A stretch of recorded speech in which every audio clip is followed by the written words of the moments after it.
And now let the stream begin. Here we go. Let's move over to the stinger and transition. Bingo! And here we are. Yay. I know I was supposed to start at 9. I'll put it this way. This thing on the top of my head is technically called hair, but more accurately, it's called a pain in the ass. I was taking a shower, and I think the shower went on for like an hour and a half, and a lot of that time was me literally like King Kong ripping my hair apart because it got that matted. I'm definitely going to be looking into braids soon because, oh boy, all of that. But anyhow, never mind of my weird hygiene and personal habits. Welcome to the DCG 201 live stream. Quick rundown of who am I and what we do and stuff because it's been a while. I'm going to explain why it's also been a while. Nothing anything like crazy or anything. Just want to give you guys a courtesy update. I am what's known on the internet as a side pocket. That's what people refer to me as. That's my hacker handle because I don't have an identity unless I have a handle. I am one of the two co-founders for DCG 201, formerly known as DEFCON 201 and DC 201. We are part of DEFCON groups. We're one of the many DEFCON groups that exist across the United States and around the world. The 201 all the numbers for the different groups stand for the area code. So DCG 201, 201 stands for New Jersey, which is where we're located, particularly Jersey City. We normally meet third Friday of the month, although that's been very much up and down, not only this month, but also just for this year.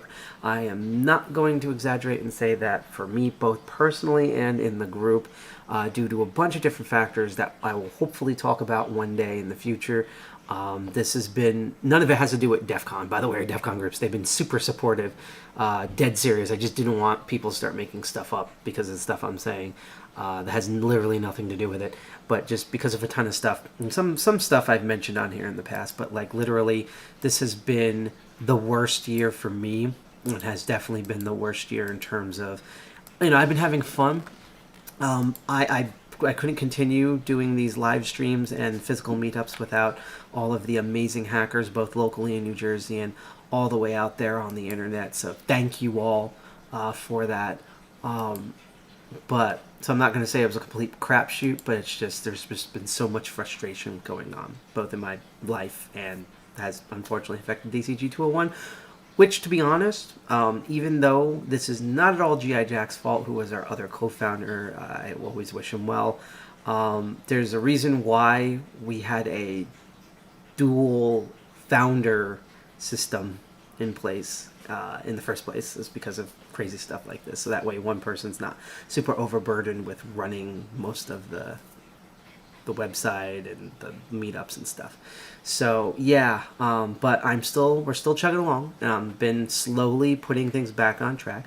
So in addition to our live stream meetups, we also do shows. And fun piece of news, in December, two shows that we started to do test pilots for on here, and we haven't returned to since, are coming back. So next month you're going to see at least one, if not two, circuit breakers. And next month, we're also going to try another test run of Patch Tuesday. I tried to do one this month, but schedules didn't meet up, including my own. So I'm excited for that. So there's actually going to be even more live streaming stuff coming up. And more in-person stuff coming up. We have some cool ideas, not only for our main meetups, but other little things. But I get ahead of myself. This is one of the shows that I stream. And besides Master of Unlocking, which... good news with that, I now have a mailing address, so I'm going to be, and have already, ordered new lock stuff. So we're going to go back to the status quo of reviewing tools and talking about concepts and stuff, thanks to a really good friend of mine. The thing is, between my busyness and just a bunch of other stuff, that's why you didn't see a second Master of Unlocking in October. There wasn't a spooky one, unfortunately. You're not going to see Master of Unlocking until maybe... We might have two this month, but we're at least going to have one this month, later in the month, and then we're going to be going back to normal. The main problem is that I'm going to talk about the show in a bit. Trust me, we're going to get there. I'm just getting all this stuff out of the way. Putting it all out there. I currently work 2 jobs. I had to. And the problem with that is that my second job likes stacking all my hours on the weekends. So my primary job is throughout the week. I have time.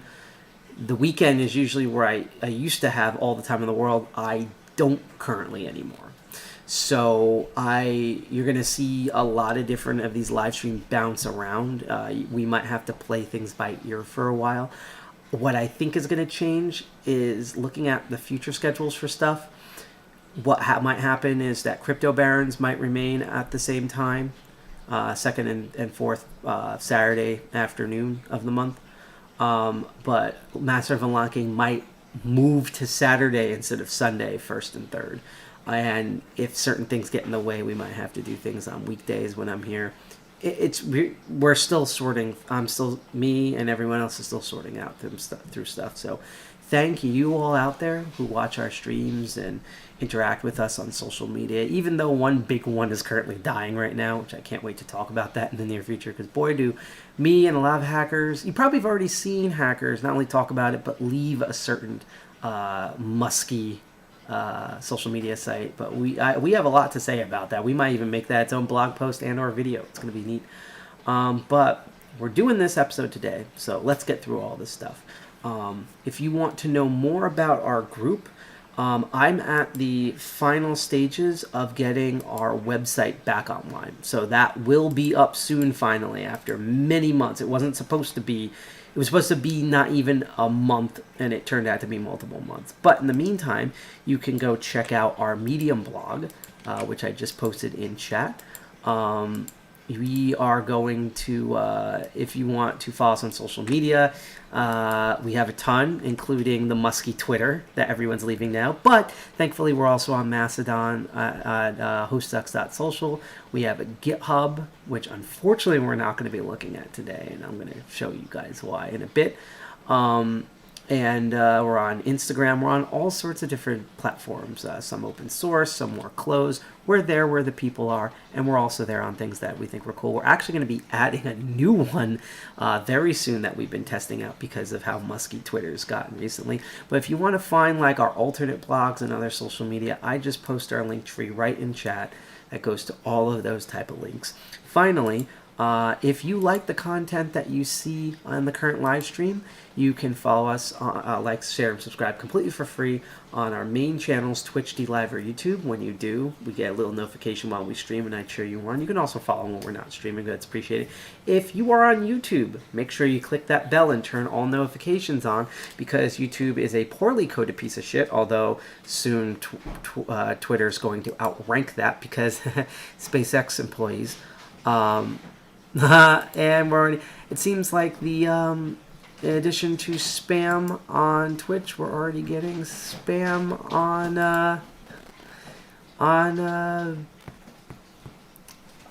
this coming from YouTube. So that's fun. Let's go in and deal with all of that. Yay. All right. And so I will post again the social media link. We're also streaming on a bunch of other different services, including Facebook. If you are watching on Facebook, as I always say every episode, my condolences. I know I'm on there as well. But because Facebook has its own non-musky but very Zucky problems, if you're trying to chat with us, you kind of have to, in an odd way, hack Facebook in order to make it work, which is appropriate because we're a hacker live stream. I just posted the link where you would be able to do that if you were on Facebook or if you're just having trouble on here in general.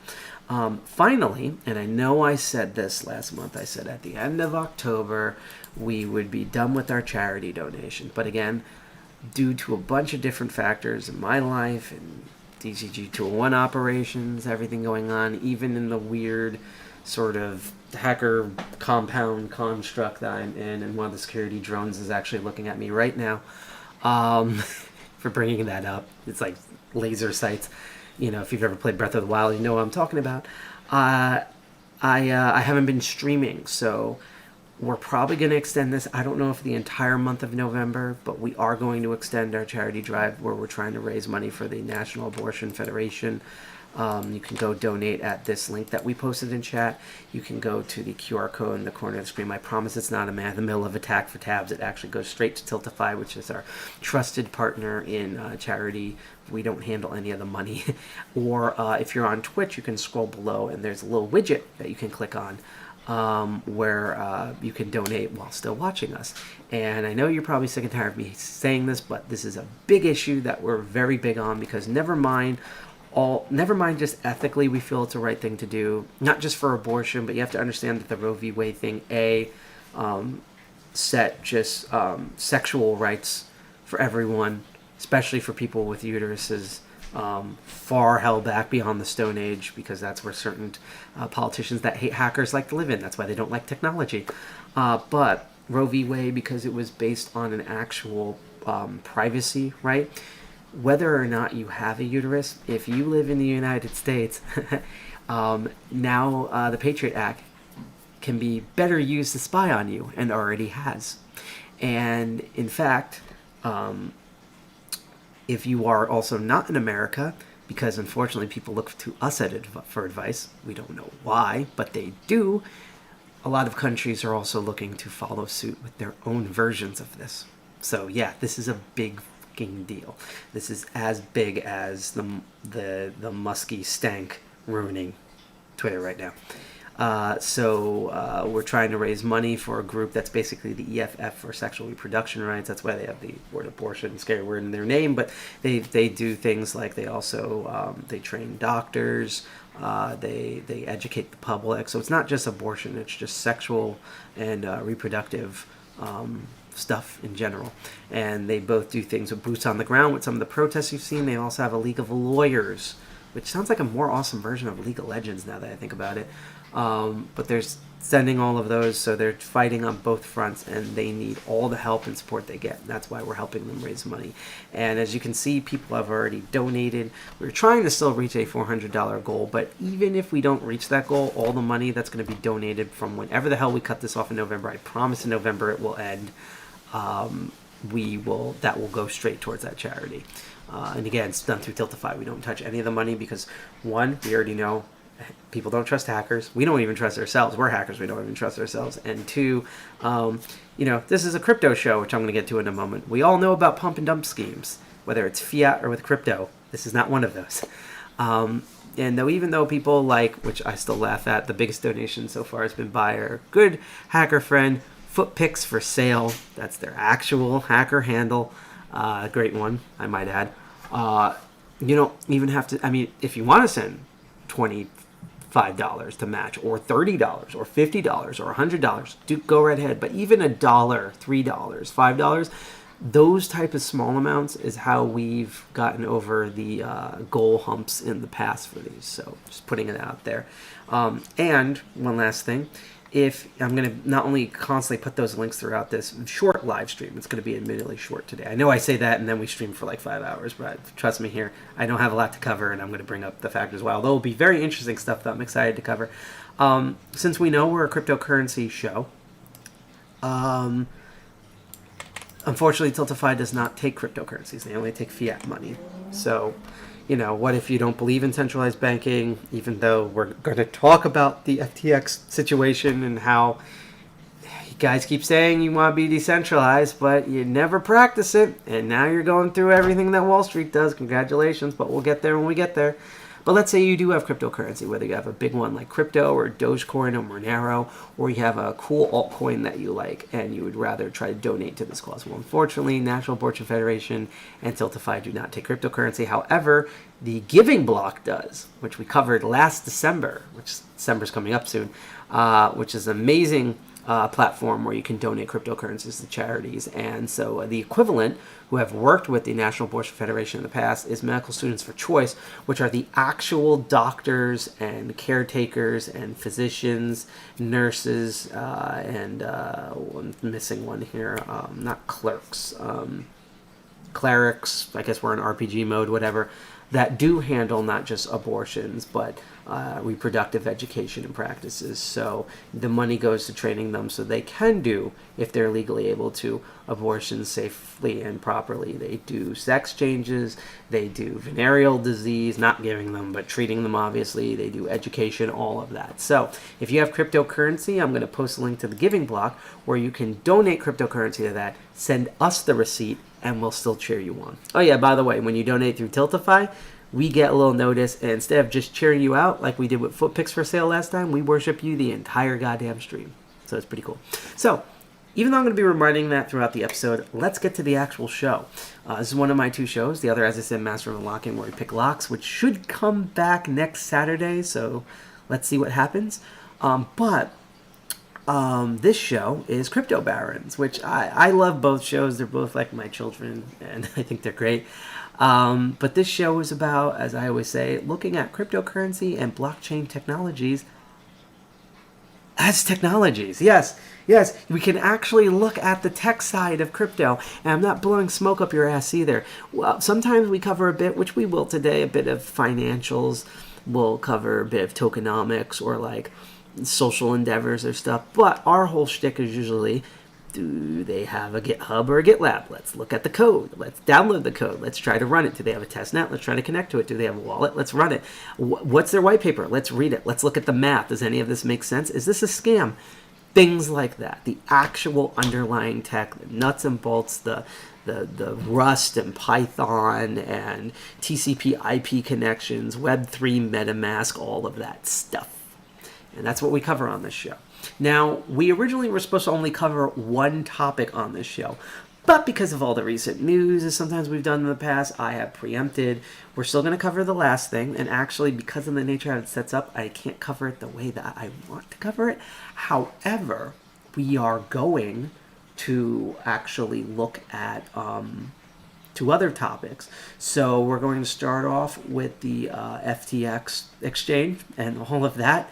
Insane. Basically, if you're in a tech sector, you have an Elon Musk for every part of your life. We are in fucking hell.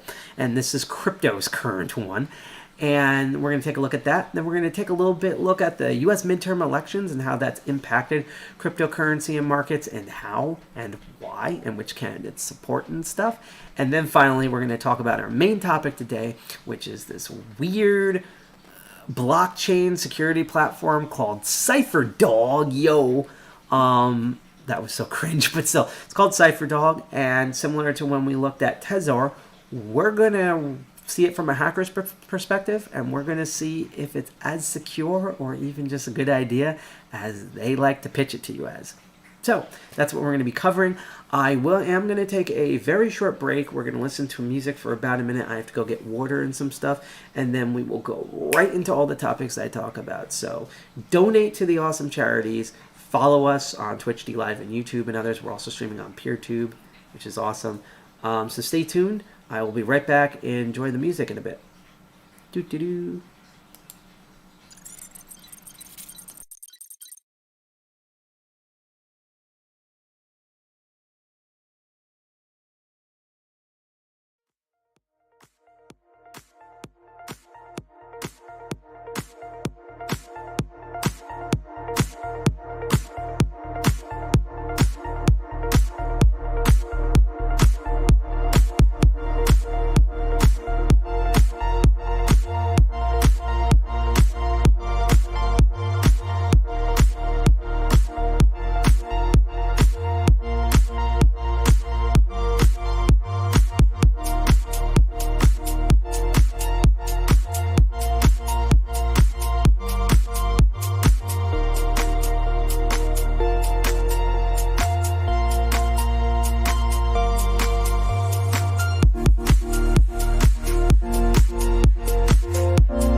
Man, those were some funky beats. Okay, let's go back to here.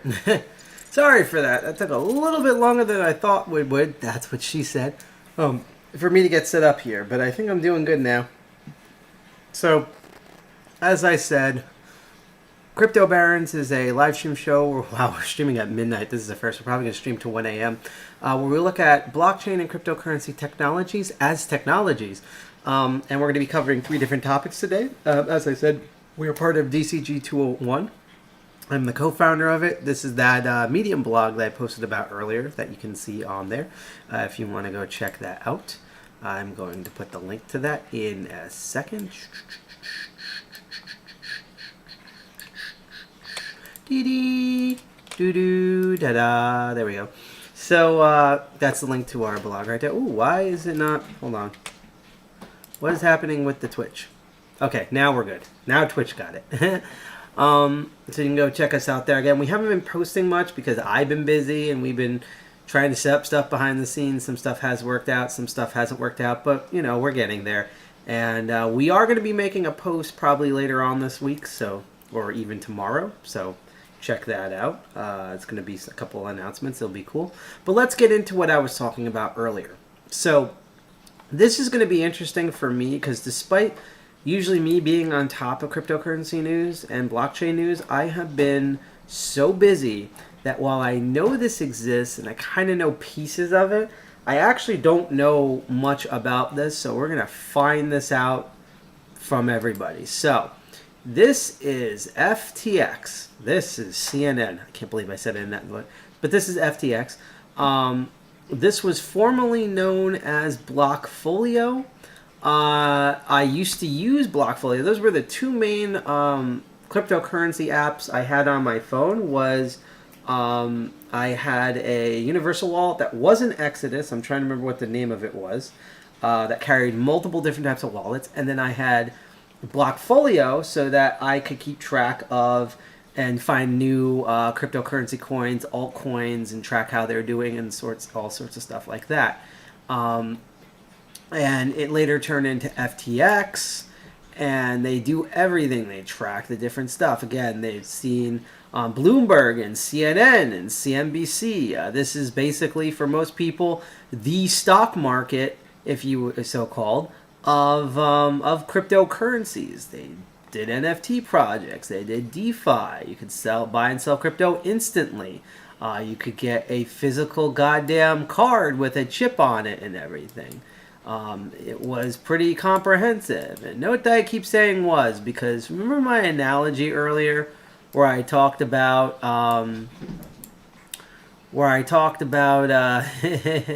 let's actually open their blog real quick about like what was I getting into of the stock market. I remember how a bunch of losers on the internet who are awesome decided that realized there was a loophole in the stock market with GameStop and they completely gamed it.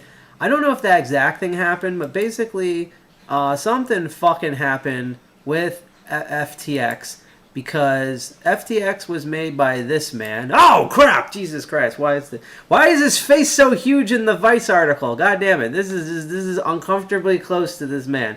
This keeps going down. So this is Sam Bankman-Fried. I hope I pronounced his name. Note he's Sam Bankman-Fried. He's different from Sam Bankman-Baked and Sam Bankman Split-Roasted. That was oddly erotic. Anyhow, he's currently on this really cool tweet that we made recently where we asked our own people on Twitter, currently going through the musky smell, of let's see if I can find the poll because this is honestly goddamn hilarious. It's really fun. I can't wait to pin it after this episode so more people can see it. So our poll was, if I can scroll down, people have been responding a lot. Yeah, here we go. So we had a poll that we're currently running called in the race of the billionaire dumpster fire your online company into the crater, who do you think will implode the fastest? And I'm actually shocked with the results so far.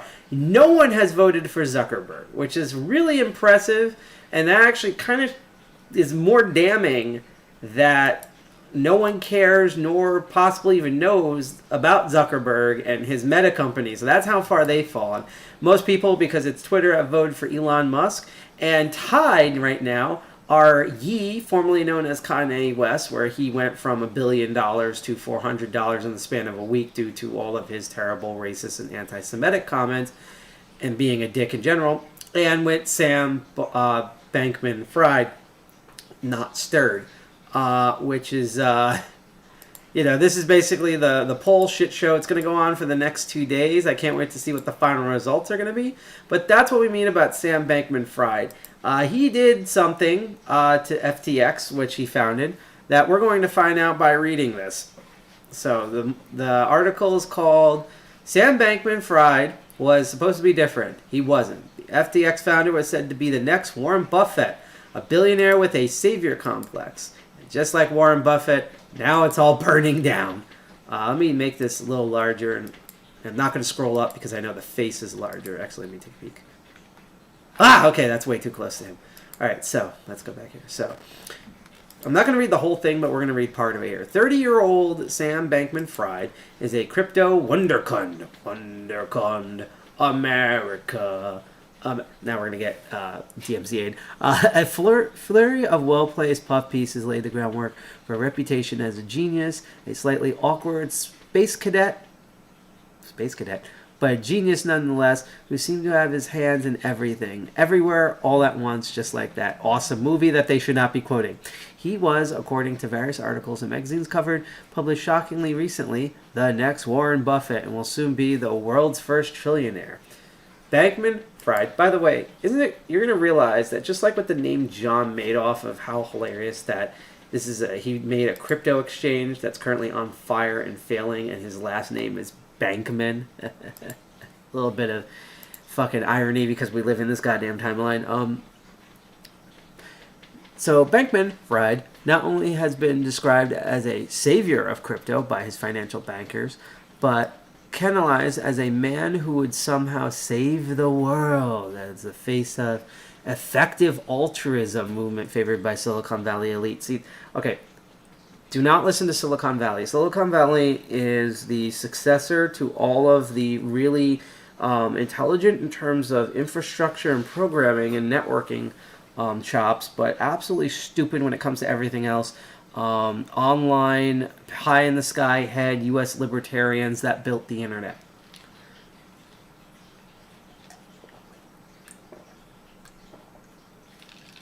And so you should never listen to them. So this should have been a red flag immediately. Which posed that the most ethical thing a person can do is amass as much power and wealth as possible so they can donate it effectively to create greater social change that can be done with, say, taxes, political change, or standard charitable giving.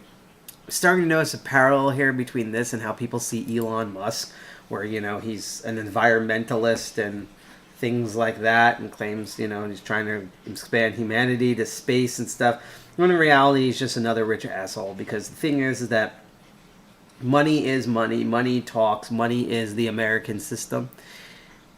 And, as I keep saying on this show, you can't just use crypto and tech to fix a financial system.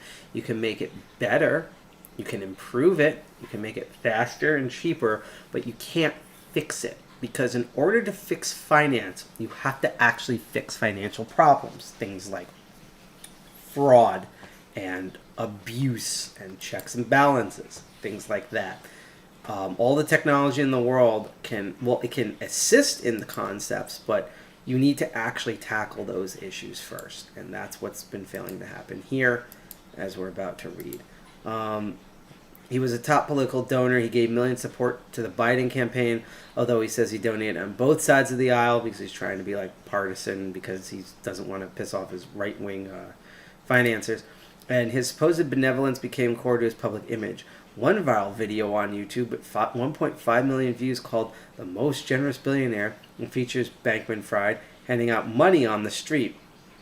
Have you worked for or know Sam Bankman-Fried? Want to hear from you from renowned work directive? Contact a reporter at blah blah blah or signal at blah blah blah for extra security. I didn't actually know about the YouTube video beforehand. I'm going to preload it. Let's see if we can view it without the stream crashing, because I am very curious about this video. Let's see if we can get this work. It's worked in the past. So, how long is this video? It's 5 minutes long. Let's try to take a watch at it. Hopefully our stream doesn't crap out. I'm going to turn on desktop audio here. Here we go.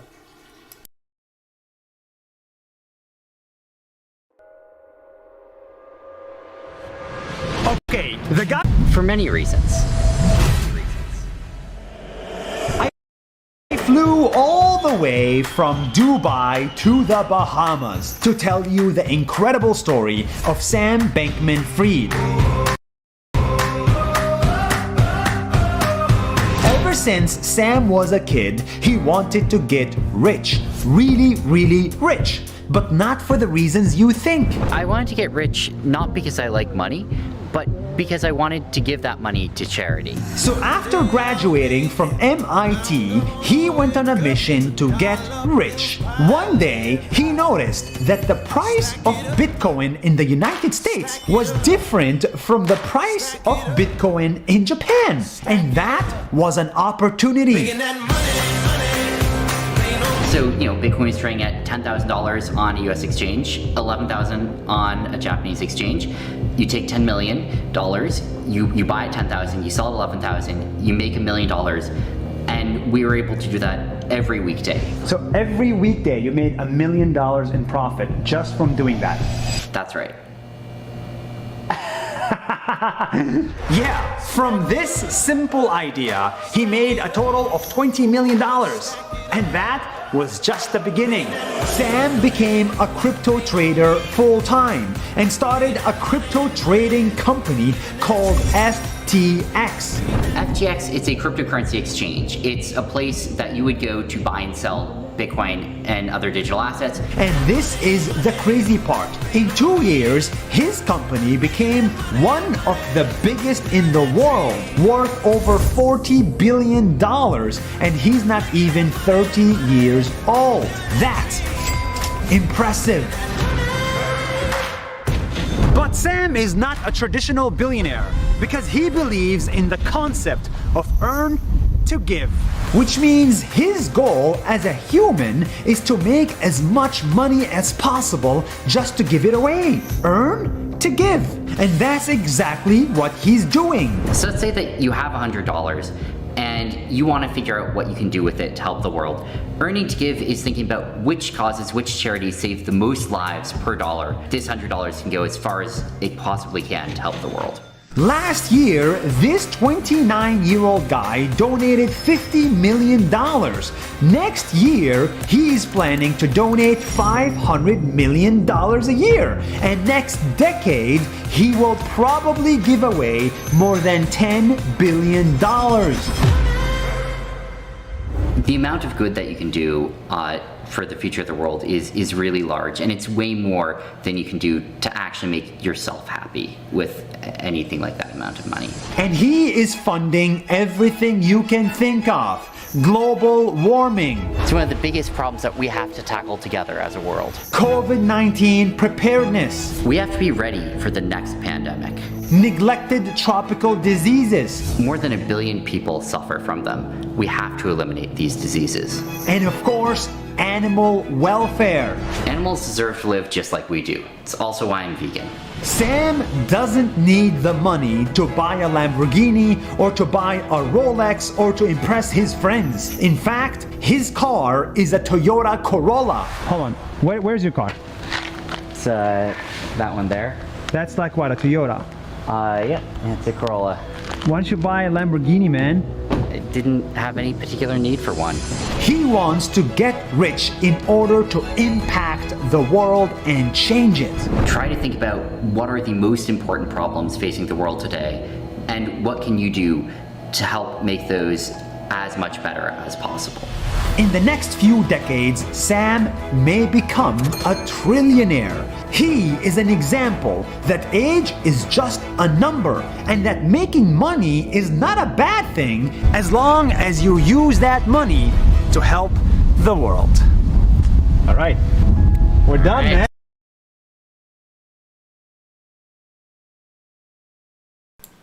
So I'm going to say right off the bat, that was hilarious. That was just absolutely bonkers. First of all, I hate the host. Whatever he is with his weird fade cut, hi, we're hacking live, and everything was just pure cringe. It's what I expect from the crypto world, which is basically what I expect from TMZ. And so that was a lot. But the second thing is that, like, okay, so let's say even if the kid had his heart in his right place, I hate when people who make a lot of money, like J.K. Rowling, for example, use the guise of that they donate a ton of money to charity and causes, or they've set up charity and causes as a justification for their position as being wealthy, simply because it's been proven time and time again that even though, again, we're trying to raise money for the National Abortion Federation, if we had $1 billion, we would not even do this and we would just donate directly. We probably wouldn't announce that, but we would do that. But the thing is that for many multimillionaires and billionaires, charities are tax write-offs. Even if they believe in the cause and it's a good cause, the ultimate dollar baseline is that it is also a tax cutoff. It's a win-win situation, which on one hand is a good thing because at least the charities get money. The negative side effect is people kind of are just like, like for example, J.K. Rowling of like, oh, well, she must be good because even though she's worth $1 billion, she gives a ton to charity. And so then people mask all of her anti-trans, which feeds into her whole racism and even sexism stuff that actually also harms people on a day-to-day basis. We see that with Elon Musk, where he's a big environmentalist and has put a lot of stock in that, but you've seen how he's tanked Twitter. We've seen all his racist outbreaks. We have seen him do censorship on the public and his own employees. They're using this as a ethical and monetary smokescreen for their activities. So even if his heart was in the right place on this, and honestly, it seems like it is, I just hate when people frame things that way.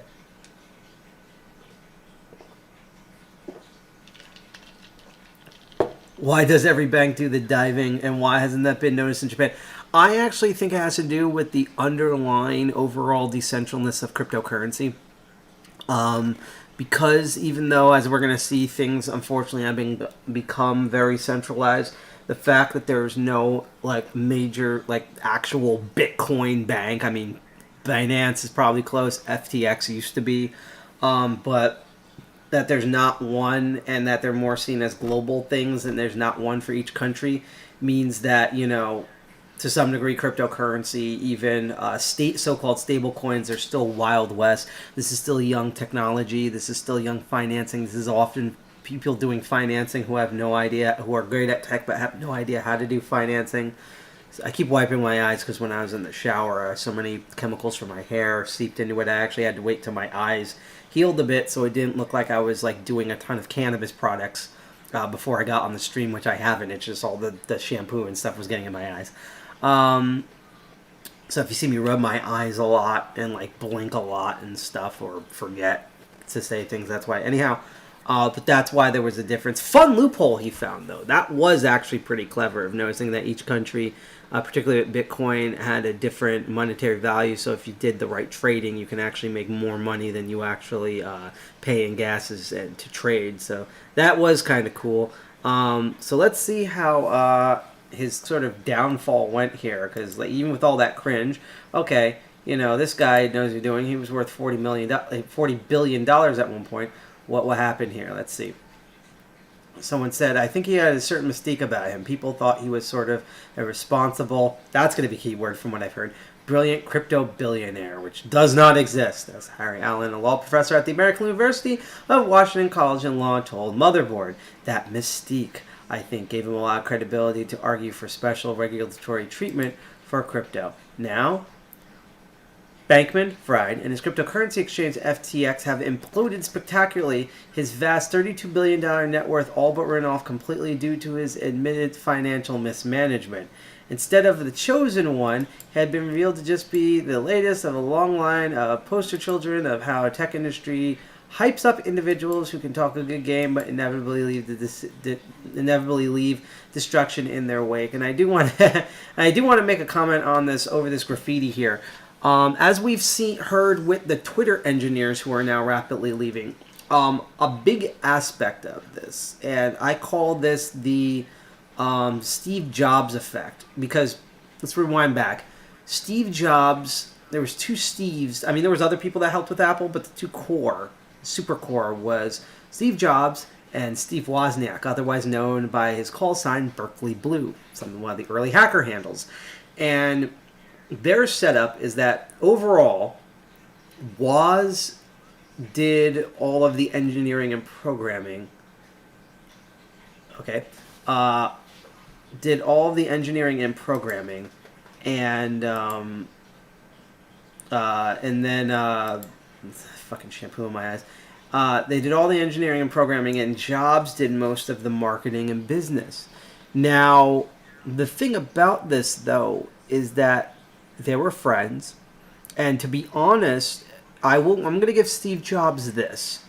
As much as I'm not a big fan of his, although I also don't like Bill Gates, I don't like billionaire tech leaders. That just doesn't work. I will give credit to Steve that at least he communicated with his engineers and he trusted his engineers. And even when he was debating features with them, he knew that, they're engineers. They know how to make ideas into reality. So there was still a respect level when he would deal with these engineers. I've noticed that with the recent crop of millennial and zillennial tech billionaires, that one of their big pitfalls, and this seems to possibly be one of them, except in this case it's probably all finance, is that they sort of come up with these ideas. They're playing CEO, and they come up with these ideas, and then they just leave the engineers and the financial experts and the marketing experts, like the experts in their company, to figure out their crazy asinine thing. So kind of like how religion used to be a debate and a discussion, and now it's just blind dogmatic following. What used to be an actual dialogue between marketing, UX design, programming, engineering, marketing, production, things like that, how now has become a pyramid hierarchy where the crazy person who has the most money, dudes silver spoons in their mouth at the top, blabs like crazy stuff, like saying that like all doorknobs would be better if they had miniature penises on them, and then it's left to the actual brass makers to figure out how the fuck to do this and to mass market this, and put on every doorknob, and then marketing to try to communicate to the public of how this is a good idea when they all know none of this shit is going to work. And that seems to be I don't know if this is the case, but just from the stuff I've been hearing, that seems to be the trend with a lot of this. Let's continue reading on. Despite a stature in the public eye, Bankman-Fried burst onto the scene very recently. He traded securities before quitting in 2017 and started working at a charity called the Center for Effective Altruism. God, that sounds like a fucking cult. Soon after, at the age of 25, he founded Almeida Research, his crypto trading firm, to exploit arbitrage opportunities and price. But we all saw this in the video, so I'm not going to re-go to it. And then he moved to the Bahamas, which was on the website. FTX backers were eager to promote the image of Bankman-Fried as a world historical business and financial genius, a schlubby Zuckerberg type. I can't wait till the idea of, in the same way the Steve Jobs type eventually died, I can't wait till the Zuckerberg analogies die, and the Musk stuff is already dying, thank fucking God. Freshly emerged from his dorm room, but for cryptocurrencies. The most absurd Bankman-Fried hagiography came from an article posted by Sonequa Capital, which led a $400 million fundraising round for FTX and valued its $32 billion, the firm's second investment in FTX, in September, so not too long ago. The Funds magazine ran a breathless profile that Bankman-Fried titled FTX SBF has a savior complex, and maybe you should too. I hate when hacker talks are called that. In the article, authored Adam Fisher fawns for thousands of words and describes Bankman-Fried absurd risk-taking as a gambit designed to literally save the world.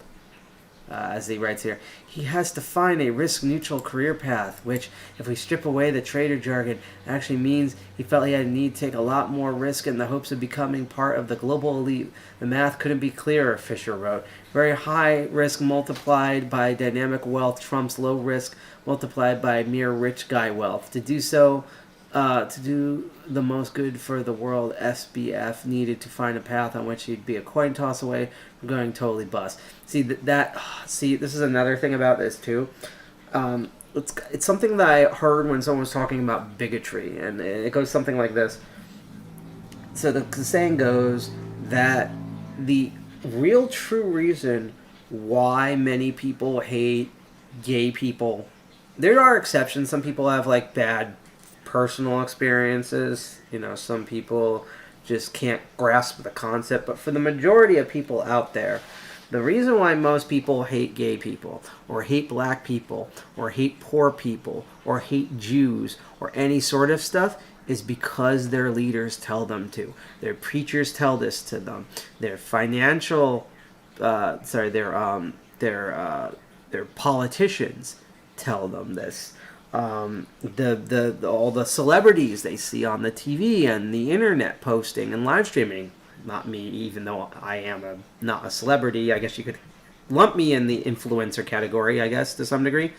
Tell them to, which is why we can only offer our opinion and we don't actually dictate to people what they should do with. That's why when we suggest, fun segue we're going to bring up, that you should donate to the National Abortion Federation, because to us, one, it's the right thing to do, and B, is because it sucks for people who have uteruses. It sucks for people who are married, dating, or related to people who have uteruses, or are friends with people who have uteruses. And that because it was based on a whole privacy law concept, overturning Roe v. Wade stripped away privacy of all Americans, no matter what your background or genitalia was or is, and the other countries are looking to emulate it. So if you want to fight all of that, you can donate to our charity that we're trying to reach for $400 for. They do boots on the ground, they do lawyers, they do education, they train doctors and stuff, and you can go help, whether it's clicking on that link in chat. If you're on Twitch, there's a widget you can scroll below and click to donate, or you can scan that QR code in the corner. It's up to you if you want to do that. We just think it's a great cause. And if you want to donate, but you have cryptocurrency, which means you can't donate to our trusted partner Tiltify, you can instead donate to our trusted partner, the Giving Block, and use your cryptocurrency of choice, whether it's Bitcoin, Ethereum, Litecoin, Monero, Doge, or the tons of altcoins that are available that are pretty popular. I think they support like over 100 coins, official and alt. You can donate that to the medical students for choice and show us the receipts, and we will cheer you on.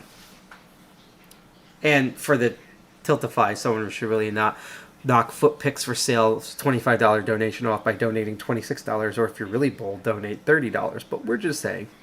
So that was a fun segue. Let's go back to this. Let me actually take a sip and go back to this. And so a lot of times the only reason, like with Elon Musk, that we think billionaires are somehow these like super smart, savvy people instead of doing low-level crime exploits or born with the richness, is that because the media in particular says that they are. And fluff pieces like what Vice sources are one of those sort of things. I'm actually going to open it because I'm kind of curious. It's on Web Archive. But yeah, that's the reason why, the 13 reason why you could say, ooh, bad joke, that this happens here. That all this sort of bullshit can happen. Ooh, there's even a little voice thing here. So yeah, because the media tells us that Elon Musk is a trillionaire, that means he must be smart, or that Zuckerberg is with Meta and it's going to change the world, or Bankman-Fried, or that Kanye West is a genius, and those fat beats is because influencers such as traditional media, internet media, online influencers, YouTube, TikTokers say so. And that's a big fucking problem, as we saw here. So I'm going to try to find the point where possibly, and we might have to look into another article where we can see where FTX truly fell apart, so we can move on to the other two topics, which should be honestly shorter. Cringy in retrospect. This article is pretty long, so I'm actually going to copy paste this. So if you want to follow along at the Vice article, I just posted the link in chat right there. We're going to go on to another article where hopefully we will actually get to the point of where FTX apparently fucked up here. As the FTX founder himself said, I fucked up. Sam Bankman-Fried claimed he didn't know what was going on in his exchange in the wake of its implosion due to not having enough money. Okay, so this is interesting. Sam Bankman-Fried, CEO of the embattled cryptocurrency exchange FTX, tweeted Thursday that he fucked up twice and that he has started the world's second largest crypto exchange has collapsed. Now, an interesting hot take that I'm going to bring up in a moment. While we should definitely blame him for FTX's fucked upness, I think overall we can't 100% blame him. We could like 80 to 90% blame him, but there is going to be an extra percent that's kind of an endemic problem of all of this. I realize I haven't retweeted this yet. Because that's just hilarious. I'm sorry. That's the biggest thing. I fucked up and should have done better. Shoulda, woulda, coulda, didn't. So let's find out how it fucked up. Bankman-Fried has been looked as May Silicon as a 30-year-old prodigy. Could be the world's first trillionaire. Blah blah blah blah blah. Over the course of this week, FTX has very publicly and fantastically began to implode. Competitor Binance, the largest crypto exchange in the world, announced earlier this week that it would acquire FTX, then pulled out in the deal in the 24 hours after its due diligence. FTX token has lost nearly its value in recent days.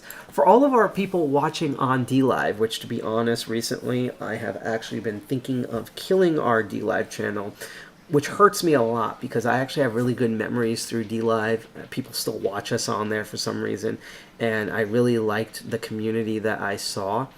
Even with all the crazy right-wing stuff that I hated to see on there. You know, again, we're even on Minds.com. Even if they're like, there's a big hacker reason why we're actually not on Gab and Truth Social, because they truly suck as platforms. It's not even the right-wing stuff. It's that they truly suck. And we've gone over that before. But like sometimes when we look at things like Minds.com and Gab and we see all like the stuff that we don't like that we feel is very anti-hacker, we're like, you know what, because no one is saying the hacker side of stuff, we're going to go and we're going to be that voice. And that's what DLive was like that for us. And people sent us lemons, we interacted, we tried to get to their crypto sponsor level, which we never got to despite meeting all the requirements until they changed one arbitrary thing at the last second. And we really support it, but to be honest, if you go to DLive these days, almost no one is playing video games. It's mostly, it's like 1/3 music, which you could still get on Twitch. 1/3 talk shows of just like truly like stuff that makes Alex Jones InfoWars look like 60 Minutes. And now recently, because Twitch, I'm sorry to go off on this tangent, but I have to mention this. Twitch has cracked down on the slot machine stuff due to a lot of the recent controversy. There's now a slots section on DLive, and that's like now the new, like, there's less video games and more people just doing slot machines like we're in fucking Vegas. There's more slot machine stuff on DLive than there is at DEF CON, and DEF CON is located directly in Caesar, Paris, and Bailey casinos. So we're thinking of getting rid of that. I will say we have been trying to look for another blockchain cryptocurrency streaming alternative to DLive. If you can think of one that we haven't thought of, because we've already been looking into Theta and stuff, please let us know. It really pains me to think that we're probably going to have to kill the DLive, but we've reached this point where it's like almost not even worth it anymore, which really hurts us because we've met a lot of people that we've never met on Twitch and stuff, like really good hackers and cool people through there. So if you're watching on DLive, let us know, or follow us or send us a lemon. I might point out. So anyhow, back to the article here. I didn't realize we were going to talk about this for this long. In a Twitter thread, Bankman-Fried said FTX had a liquidity problem and that he didn't have enough cash on hand to cover users' withdrawals. This is what everyone already knew, but Bankman-Fried attempted to bring some nuance on the situation, ultimately admitted he had no idea what was really going on at his own exchange. The full story here is one that I'm still fleshing out every detail of, but at the very high level, I fucked up twice, he tweeted. The first time, a poor internal labeling of bank-related accounts meant that I was substantially off my senses of user margins. I thought it was way lower. Bankman-Fried basically chalked this catastrophic error up to a mistake. It said it was a learning experience, very expensive fucking learning experience, I might add, which tells me a lot of things, both specifically and generally, that I was shit at. He went on to explain that the situation sucks and that's on me, and I'm sorry. I am going to give him credit that even if it's superficial. Unlike Elon Musk, at least he is brave enough and mature enough to go and truly apologize and actually list his mistakes instead of trying to do spin and fluff pieces. So kudos to you on that, for real.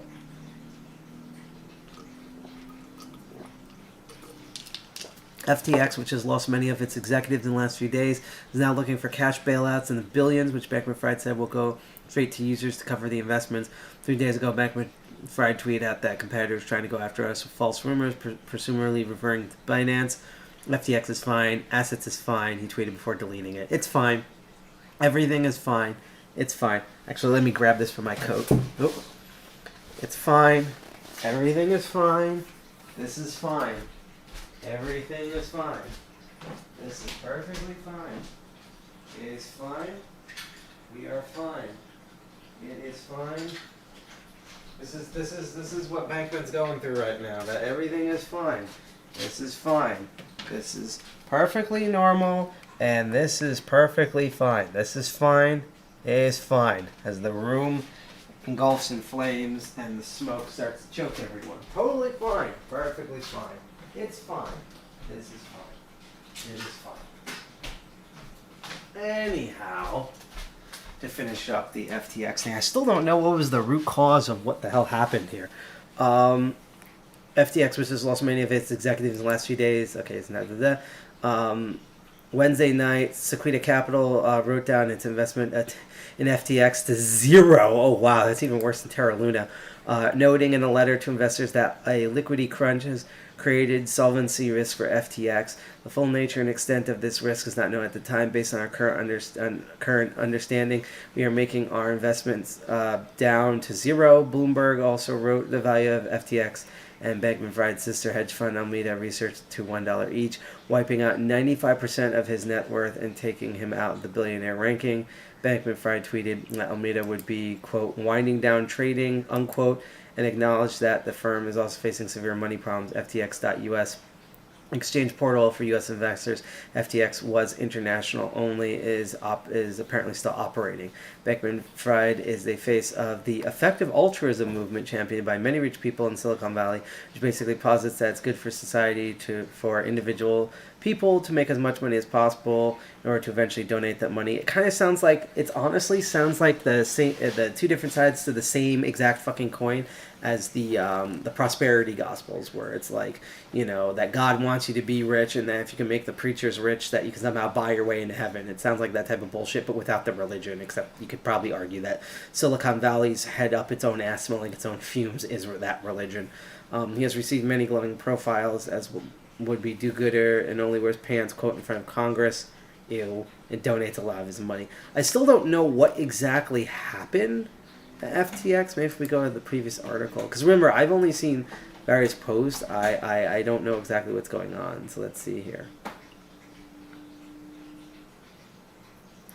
Okay. Bankman-Fried is in the middle of his own liquidity crunch right now, seemingly caused in whole or part by these decisions. Let's see. Oh, using his wealth, he bailed out multiple collapsing crypto firms as credit with staving off even deeper route in crypto prices more generally. Over the course of the past 2 days, more than 90% of his wealth has evaporated. As reported that FTX was effectively gambling with money customers deposited in the exchange. Funny enough, we were just talking about fucking streaming slots. The man who would be the world's first trillionaire is now no longer even a billionaire, and like with so many other crypto geniuses like Elon Musk, investors who trust him are paying the price. All of this was sparked by reporting from CryptoDesk, which revealed Alameda Research had over half of its $15 billion portfolio in FTT, FTX's crypto token that prints itself. Nothing like money that prints itself, right? Mattress stuffing. Both firms were thus essentially intertwined, and they were involved in a complex financial scheme that left both the fund and FTX severely exposed. Reuters reported, for example, that Bankman-Fried's crypto bailouts proved disastrous, and that FTX injected billions of dollars worth of crypto, including customer funds, into the funds to cover losses. He reportedly kept the secret even other from FTX. He was keeping skeletons. Here's the thing, you keep a skeleton in a closet, one, it will inevitably come out. It might take a while, but it will always inevitably come out. And two, the longer you keep the skeleton in the closet, the bigger the skeleton and more vicious that skeleton fucking gets. That's just the truth. if these are true, and took customers' money, and moved over to Alameda, and used it for all these pet projects, it's just going to keep getting worse and worse. John Reed Stark has spent nearly 2 decades at SCE rooting out online fraud, including 11 years of founding chief and agency of officer of internet enforcement told Motherboard. And I can't imagine the criminal authorities are sitting around drawing up a plan, getting their cooperators, getting informants, finding the whistleblowers, and executing search warrants. I just can't imagine that's not being the case. Let's say Warren Buffett owned the NASDAQ or the New York Stock Exchange. Bruce Merdek, a economics professor at Rutgers University, yay! Boo to Rutgers, but yay for New Jersey, who studies cryptocurrencies. Only Rutgers would have an actual professor division that studies fucking crypto. God damn it. And at the same time, Warren Buffett owns the New York Stock Exchange, or NASDAQ. He owns a proprietary trading firm which actually trades in the same space. See, that's a good fiat perspective on this. Because you can't really say, even though it's having the same fallout, that this is like the Enron, which is actually more like what Terra Luna did. But yeah, this is bad. Things worsened over the weekend when the price of FTT created after Binance CEO Changpeng Zhao announced his intent to sell hordes of tokens it got from existing equity at FTX in 2021. On Sunday, as Bankman-Fried explained, the Twitter thread for the ages customers attempted to withdraw their money from FTX and the exchange did not have enough liquidity in US dollars to cover it. Sounds very similar to Binance. By the way, just a quick update, because now we're going to move on from this, because I think we got all the information we could out of this. I heard that the last thing that might happen is that good old Chen, who owns DLive and owns the BitTorrent token thing that we've covered in the past and all of his unscrupulousness, might be the air quote savior that might come into FTX and bail it out, and probably more accurately get all the stuff that he wants, guts out the rest, makes it a new name or a new division, and now it's part of his whole BitTorrent Bitcoin empire thing. But yeah, no, I could tell this is a mess. We have multiple things going on here that is, like, unfortunately pretty typical in the cryptocurrency sphere. You have, whether they're altruistically good or not, an ego driven person. You have the media backing that person up, that person smelling their own bullshit, thinking they can fuck around, and then not only finding out, but because they're tied with so many people whose real finances and real lives are impacted, everyone found out, even though they didn't ask to find out, and for things to be fucked around with in the first place. So yeah, this is pretty bad. This is going to be a very interesting story to develop, especially, again, as someone who used to use Blockfolio, which apparently that section of FTX is currently down. This is just really sad to see something that was really useful for me for many, many years just plowed like this. Just like how I feel, well, not really much for Facebook, because fuck Facebook, but especially for Twitter. Because despite all the stuff, besides me being personally banned from Twitter, I still very much like Twitter, and it's really sad that it's now in the down the drain phase. I actually have my own kind of idea of where I hope will happen, my pie in the sky dream of Twitter, and then realistically what I want happen. But yeah, this is just this fucking time period, right?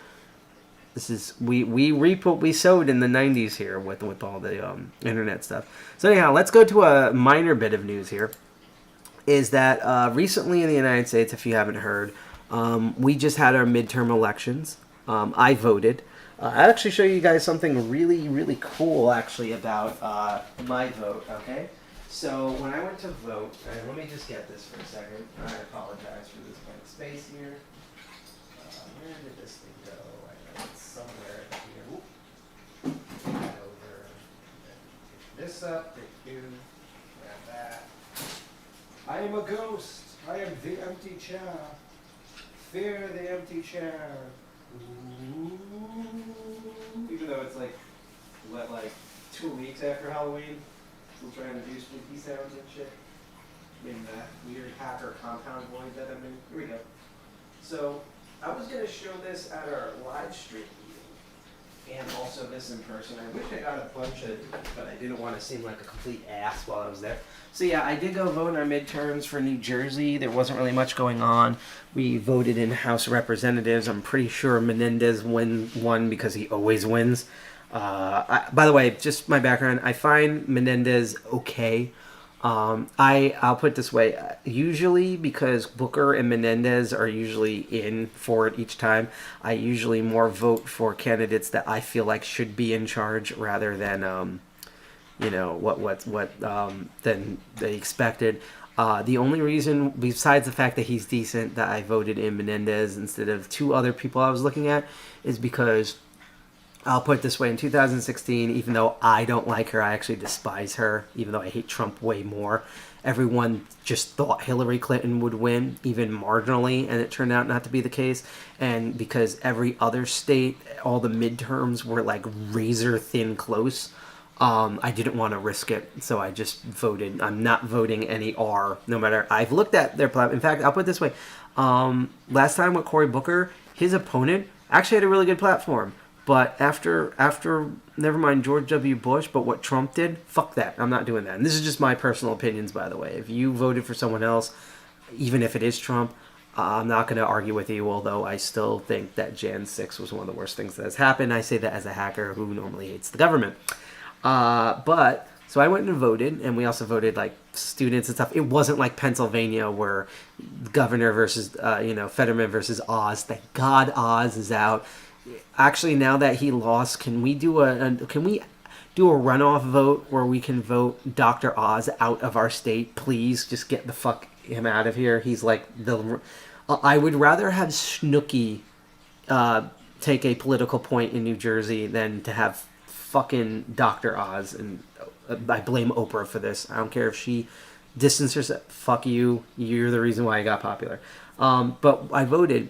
And what's interesting in New Jersey is that, one, we still know that we're technically in a pandemic and we don't want to spread germs around. It was optional to wear masks. Most people weren't. People were still being, not social distancing even for germs, but just being polite. We hate when people are right next to each other. I'm looking at you, New York. But very recently, starting with the last elections that we had in 2020, what do you call it? And in 2021, we now have like iPhone tablets. So in the past, they used to have a Rolodex of like all the people's voting registration names, and you have to tell it, and have to go through all these Rolodex, and it would take forever. And a lot of the people working are the elderly, even though I volunteer every year and they never accept me for some reason.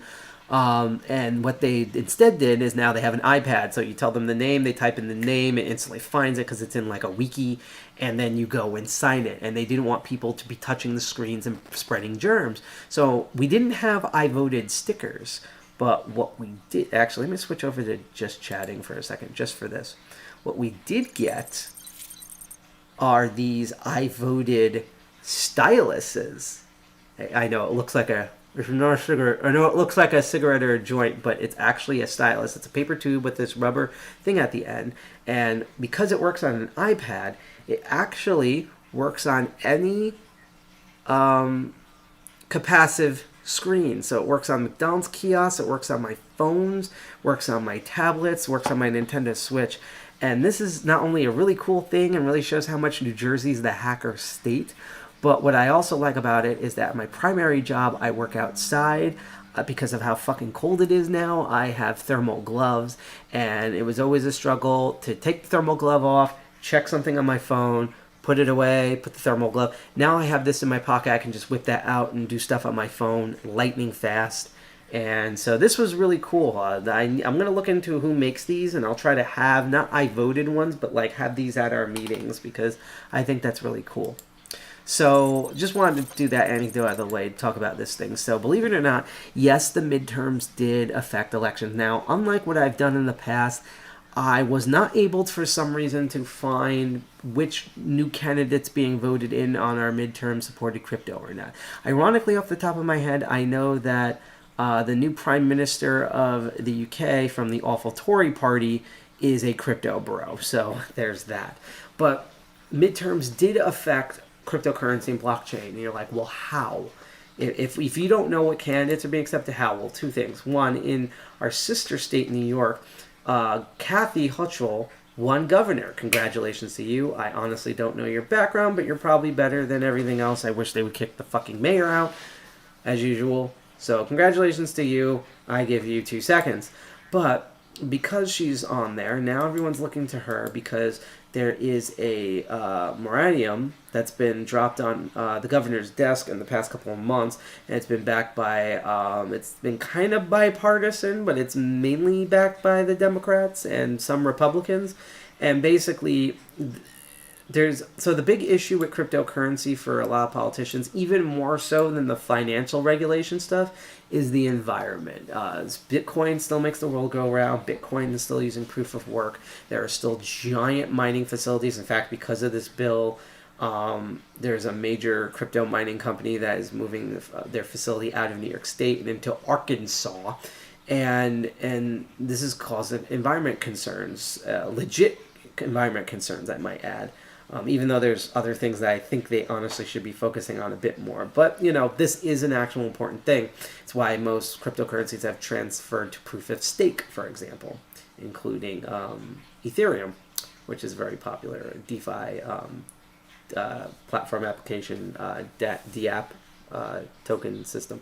So, there's been this whole thing. So that's actually what's been really impacting the crypto world. So in New York, basically it passed both the Senate and the House in New York, and everyone's waiting if Kathy, and it's not more like if, it's more like when, is going to sign this in, which basically puts restrictions on cryptocurrency miners in New York State.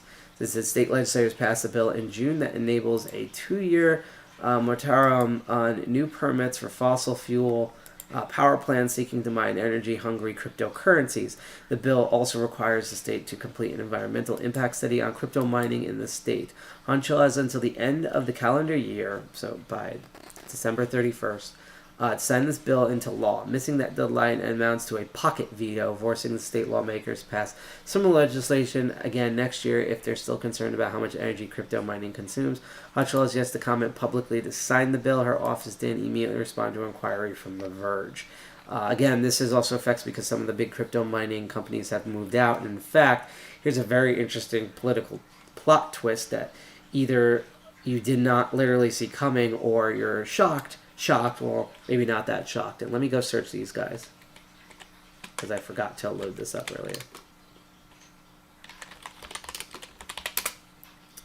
So, I think another visual problem that is going to be happening, and is already happening right now, is that there's going to be way more adoption of cryptocurrency on the left wing instead of, on the right wing instead of left wing and even libertarian values. This is a goddamn, holy shit. Okay, that's breaking news right there. Verge reached out to Musk for a comment. Twitter no longer has a communications department. Isn't that just fucking awesome? All right, so on to the Rotting Bird platform. Let me look up, because we tagged them on our episode.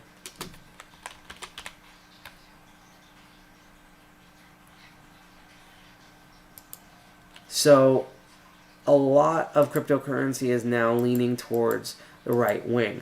This is fascinating because the original concept for cryptocurrencies, particularly Bitcoin, was they were supposed to be neutral / bipartisan, hence why the crypto bro that ran FTX allegedly donated to both parties, things like that. But there's a thing, which is that U.S. libertarians, which have way more in common with Republicans than they do other leftists, they have more common with stuff on the right. That's why Elon Musk has been promoting stuff on the right. If you are wealthy and you're in business, you tend to promote stuff on the right.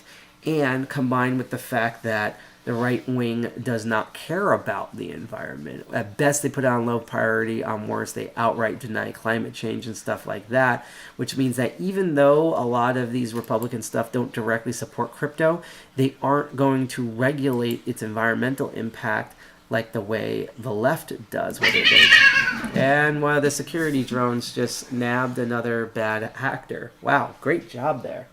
So as I said, we have a bunch of security drone cats that wander around the hacker compound, And so one of them just found a malicious actor and managed to act on it. So good job to that cat. I'm going to have to check that after the stream, which should be honestly done in the next like 30 minutes at max.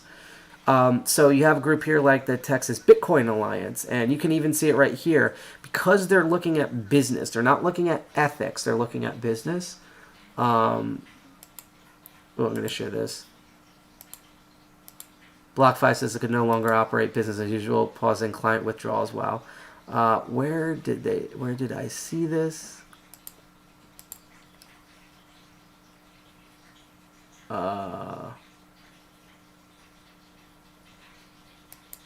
So, yeah, right here. Congratulations to pro-Bitcoin Governor Greg Abbott in winning re-election. Yeah. Like, never mind that Abbott, that I have relatives in Texas. Even the right wing in Texas, a lot of them hate Abbott. And he was also responsible and was under watch for their entire electrical infrastructure to die, which left many freezing, including my aunt, who lives in Texas, who sat around and did nothing to prevent during and after the shooting where 30 children lost their lives in his own state, and he didn't care. The Texas Bitcoin Alliance supported him just because he's apparently pro-Bitcoin. And again, it's not just Texas. A lot of these Midwestern people and groups, their right-wing organizations are not going to be looking at environmental impact. Some of them are expressly pro-Bitcoin because they have this very vapid idea about United States money being pulled out and stuff like that. So they're leaning more and more right-wing. And so there's been this talk of not only like all of your like coin and gas prices going to right-wing stuff, which is very alarming if you are centrist or left-wing at all, or some other political category that is not the right. And in the United States, the right has basically become the hard right at this point. But that there was supposed to be a giant red wave that didn't happen. In fact, my favorite thing, like again, the losses like Beto losing, Georgia being all fucking crazy and things like that hurt, but the House and Senate is still locked in. And let me find this on Texas.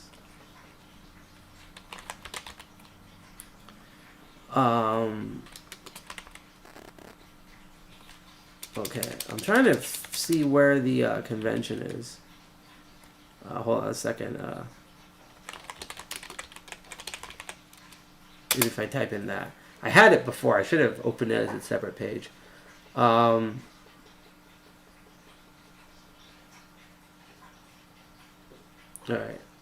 Let's see. This might be it. Might be it. The crypto mining conference. Oh, they don't have the website. What was I saying? So the fact that a lot of these crypto organizations, most of them are run by finance people, and not the engineers, are dumping stuff into the right wing, especially the far right wing, when it's supposed to be neutral to bipartisan if you're looking at the core ideals of cryptocurrency. And the fact that the red wave didn't happen has kind of become an issue for multiple different things. So that's something that's also going to impact where, like, because the right wing supports a lot of finance and less restrictions and stuff in terms of finance, when we really should be having some forms that, like, basically they're even more libertarian than the U.S. libertarians, where they truly want to remove all forms of regulation as long as you're not regulating them. So, you know, they'll glad to regulate other people that they don't like unless it's them and their own businesses. But yeah, so because of all the business stuff, instead of being neutral and just being coins that could be traded by Bernie Sanders or by Donald Trump or anybody, you're now seeing financially for more support of the right wing, which, by the way, this ties into the FTX stuff, which brings up this whole argument, which we're going to get into our final piece here in a moment, is that the whole point of cryptocurrency and blockchain tech is that it was supposed to be a push towards centralization. We're supposed to be decentralized. There's not supposed to be one person in charge. That's why Satoshi Nakamoto is a pseudonym. They didn't want fame on them or themselves, because we don't know if it's one person or a group. They just wanted to put the information out there and people using it. And even though there is a push, and I've seen it, including at the awesome folks at Crypto Mondays, which if you're in New York, go check that. I think they're at cryptomondays.io.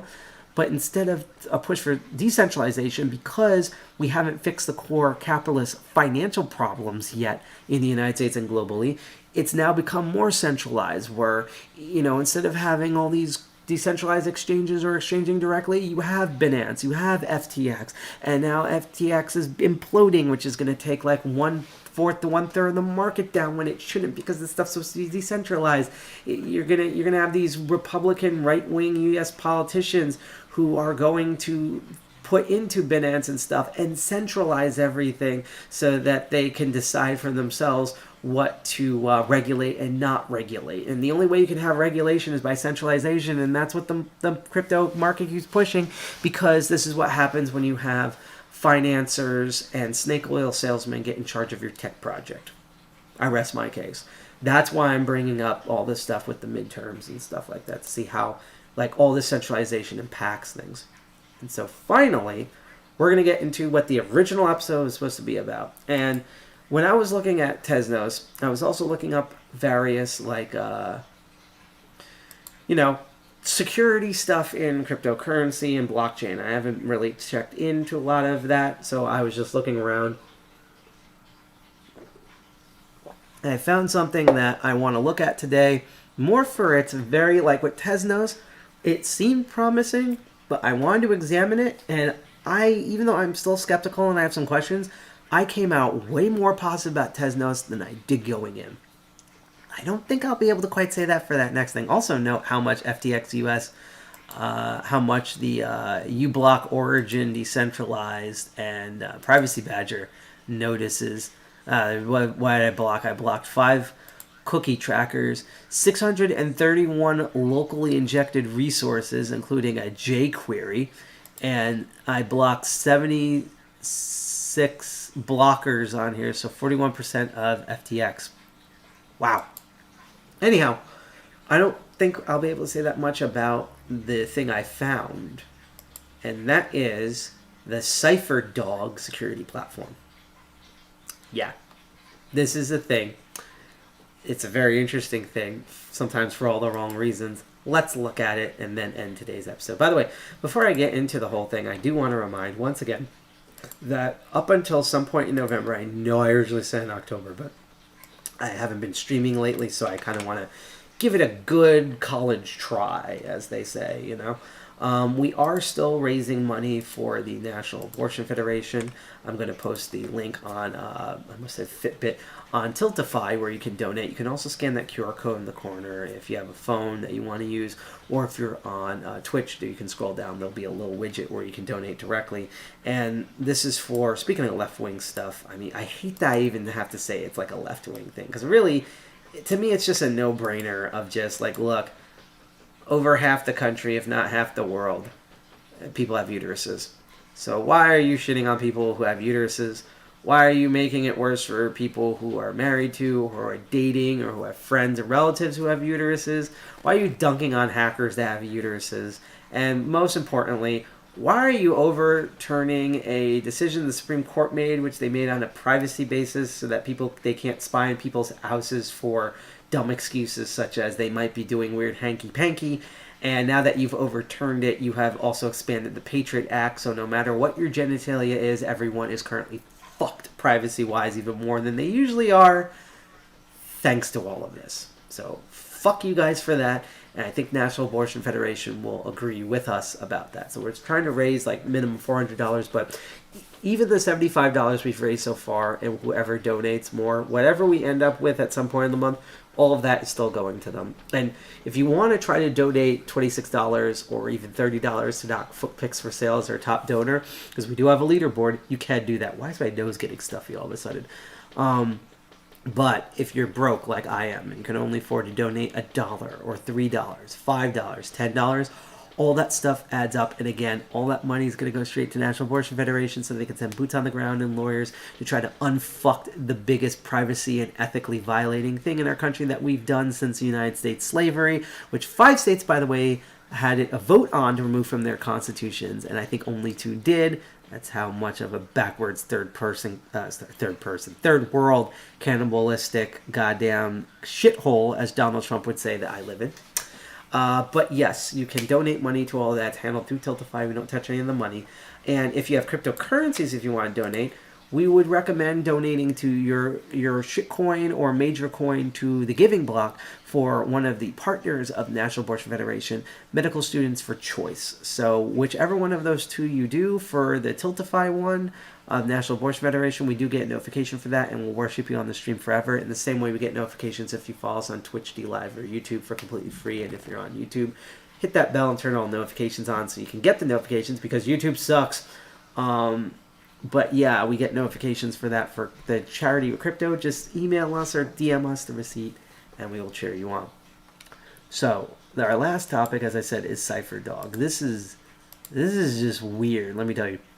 So what CypherDog, from what I understand, plans to be is they are supposed to be a platform that uses blockchain and cryptocurrency technology for better security. And unlike the Tesno network, which the network itself is supposed to have security implements, this is actually making third-party DApp or decentralized application privacy tools that use the blockchain and cryptocurrency technology. And this is where we get to play some videos. So I am going to play the first video, which again, we love looking at these videos because when we look at how an organization markets themselves, we kind of get a good idea of how they see themselves and how they want other people to see them. So let's see and hear for ourselves what CypherDogs has to say about themselves.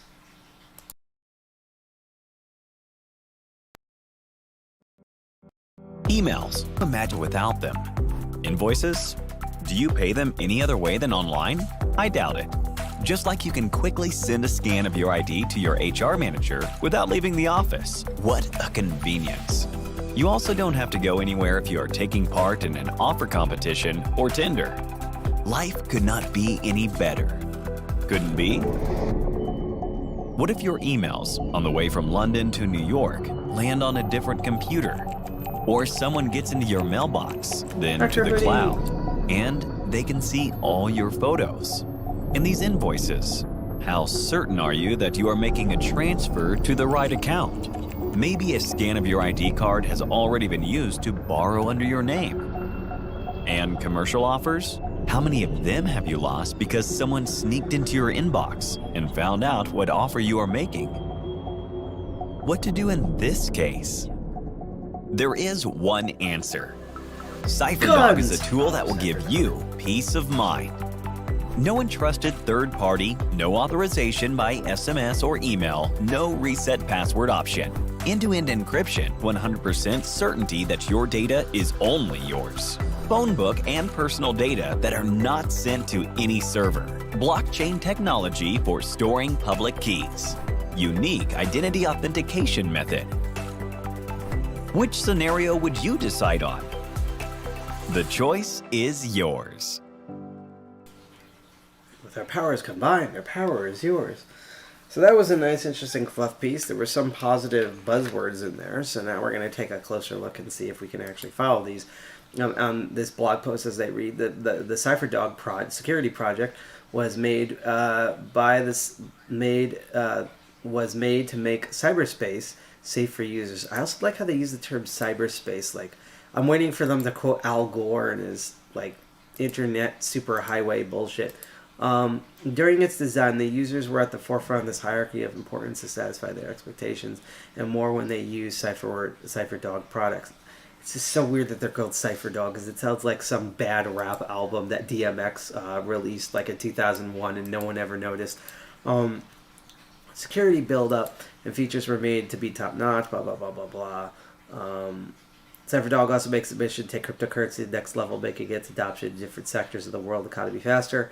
Blockchain technology new phase, blah blah blah blah blah, blah blah blah blah blah. So yeah, I might have to take a break soon. So this is their main website. It's at cypher.dog, so making use of the rival to the domain .cat, so that's at least good. And they currently have multiple different utilities that they've made. Their base bread and butter one is this email secure system that they've come up with, which we'll look at in a bit. They also have a local file encryption system. As I said here, private key protecting all the communication on the system is only on your hard drive or on your organization's server, which is the business version. Oh yeah, there's tiered prices, by the way. They have a messenger system that's similar to Signal or Sessions, apparently. They're also eventually going to create a cloud storage option where you can go on a encrypted cloud and direct file exchange that works with the file encryption and the cloud storage platforms. That's sort of all their thing. And I think their two main ones is I think the file encryption messenger, cloud storage, file exchange are all one program, and the email encryption thing is its own separate program. Another thing that they do is that they have their own cryptocurrency token, hilariously called CypherDog, who I think is supposed to be the backup rapper for whatever album CypherDog is supposed to be that DMX released in 2001 and everyone forgot about. So as they say here, CypherDog is a proprietary deflation token that has built for maximum efficiency and utility. And there was a bunch of pre-sale stuff that happened earlier this year with different distributions. Let's see. Deflation. CypherDog token is a deflationary token with 5-10% fee on each transaction. There's smart staking, you can burn the coins, and it's used to transaction the ecosystem for real world authority. I don't know how this ties into the privacy stuff. Maybe it's the gas to send files or something. Maybe you can get like better encryption over this. I don't know why they're announcing. Maybe it's a separate project and this is one thing and then they have the other. It's the same company. I don't know. I honestly don't know. It's just fucking weird. Why is it called CypherDog? Although we could quickly look at CoinMarketCap to look at how it's doing. And I'm actually going to refresh, but to be honest, everything seems to be on the up and up. For something that can be easily mistaken as a really bad shitcoin token that's like derivative of Dogecoin or something, it's actually been mostly, let's reload it, maybe it changed. No, it's been in the green. It's been in the good green. It's doing a lot better. See, there's a little dip that was earlier, but it's been consistently in the green here. Look at this, seven days back. Let's look a month back. So it was a little more rough in a month back, and there was two huge dips on these days that I can September in October. Holy shit! But no, it's really gotten positive growth very recently here. It's honestly kind of impressive. Yeah. So besides these two big dips for no fucking reason, I wonder what the story behind those were. Very interesting. Let me see what their written description is. The live CypherDog token price today, blah, blah, blah. CypherDog is a proprietary deflation token made for maximum efficiency and utility. It was built on the Polygon network. Good friends of ours at Polygon. So maybe that's why it has a bunch of bonuses, because it's using, the good word of the Polygon folks and parachaining system network to ensure that the project is scalable and that all interest parties can participate. Introducing the CypherDog token was in January 2022. Important milestone for CypherDog since September 13, 2022. The CypherDog token, as I said, CypherDog, that's why we're going to end this soon, is live and can be traded on Bitmart. I think we have a white paper for it as well. Really fancy white paper because it actually has pictures. Because it's like, for all the people who hate reading, when they put pictures to the words, because you're still stuck on Cat in the Hat and Dr. Seuss. CypherDog Security Inc., a Delaware corporation. Good job there, Delaware. As New Jersey Twitter said, delete yourself. Together with its affiliates, CypherDog, or the company, that's not skeevy at all. Totally not Big Brother. This innovative global company operating in the blah, blah, blah, blah, blah. CypherDog was built as a response to global development trends in cybersecurity and effective data transfer sectors. Today we provide cryptographic data transmission, protection, utilizing our own technological solutions. We believe that CypherDog solution will replace traditional forms of electronic communications because only privacy guarantees, quote, peace, unquote, in this digital reality. There's a dumb mission statement here. Let's see. Going beyond security, we understand business and our customers. So it does seem like the coin, while it could feed into their privacy stuff, is more of a separate project where they're like basically one is the security products and one is the financial stuff that is sort of, I guess, in a bit of a security thing, but it's more designed for business, I guess. It says here, our ultimate mission is to take crypto adoption next level. We believe blockchain is the most important invention of our time, perhaps equal only to the World Wide Web. Fuck you. And just like the internet, blockchain holds a great promise given to humanity, means new ways of making the world a better and safer place against cyber attacks and data leaks. Cryptocurrency empowers all of us to create an independent, more equitable ecosystem and build new opportunities such as CypherDog. Our goal is to make a future, blah, blah, blah, blah, blah. And then they have their whole vision here. Secure message and file transfer will become everyday part of CypherDog's solution, a bridge between reality and the digital realm. Ooh, isn't this the plot to Sonic Forces? That's what I've heard when I've seen all the spoiler videos. This is the fucking plot to Sonic Forces. Our next generation technology highlights the importance of cybersecurity. It connects business to individuals who care about privacy. They keep mentioning these words but not offering any details. It engages entrepreneurs and users in never before seen ways. Blah, blah, blah. CypherDog is the first solution with no access to data by anyone except the owners of the account. So it seems like both their coin and their security stuff, everything is, well, it does connect to the internet. And it does connect to the internet. And it does like trade, you know, probably like keys and stuff over the internet. Wow, the security drones are really going off today. This is the most active I've ever seen them on a stream. Anyhow, that they are trying to do the security steps of like making everything local, hoping that your like actual built security system is better than anything they make, and things like that. So it says today CypherDog has developed a fully working commercial version on the desktop and mobile. So Windows, Mac, Linux, and Android and iOS. Partner with biggest distributors, over 50 partners in Europe and North America. In part 2, CypherDog intends to build a blockchain for keeping public keys, build credibility ranking in blockchain, build voice message, build communications, secure strategic partners in cyberspace. So let's see here. Built the CypherDog token on the Polygon network to ensure our project is scalable and not all interests. CypherDog is a proprietary deflation token that be built for maximum efficiency and utility. Taxation may depend varying on the user's case. Seems like it's standard white paper stuff. Tokenomics, so you have the owner, you create new user, vesting contract, token contract, new user, and you release tokens between the users, and the token contract oversees everything.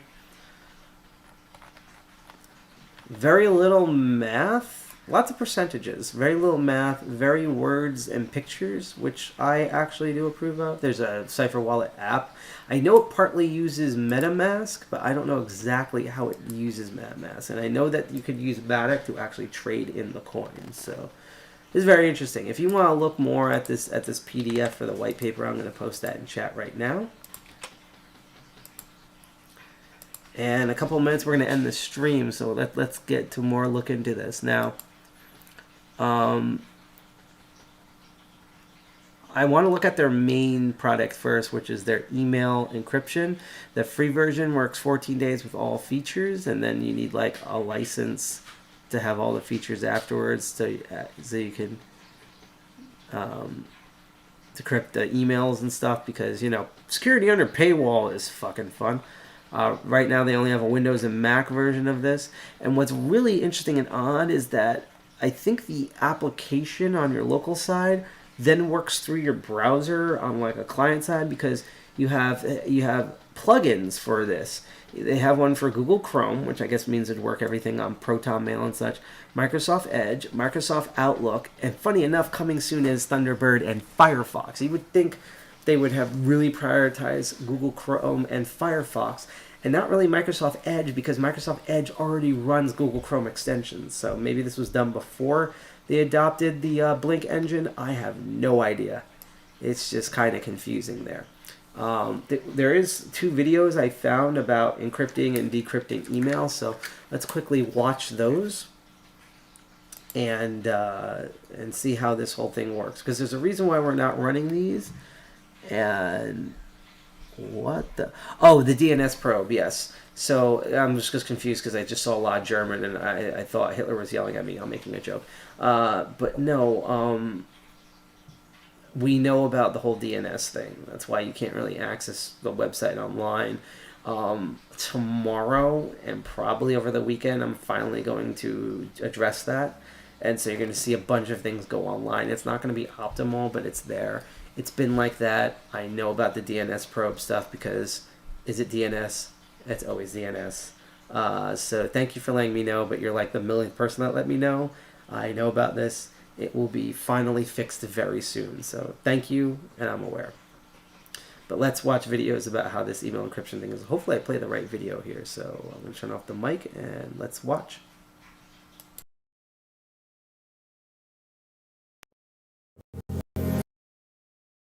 Oh, first let's watch the bullshit video about the coin itself.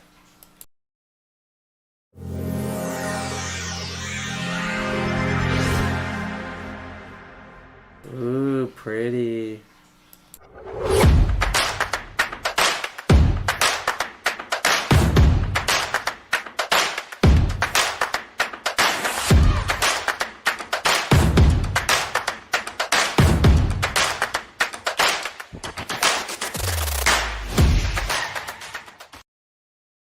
That was pointless.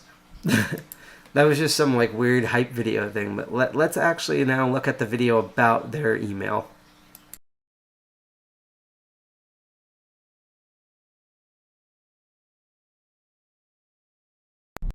Do you feel like someone is looking over your virtual shoulder? Yeah, Are you ceiling aware cat of the watches growing you number of masturbate. hacks and cyber attacks these days?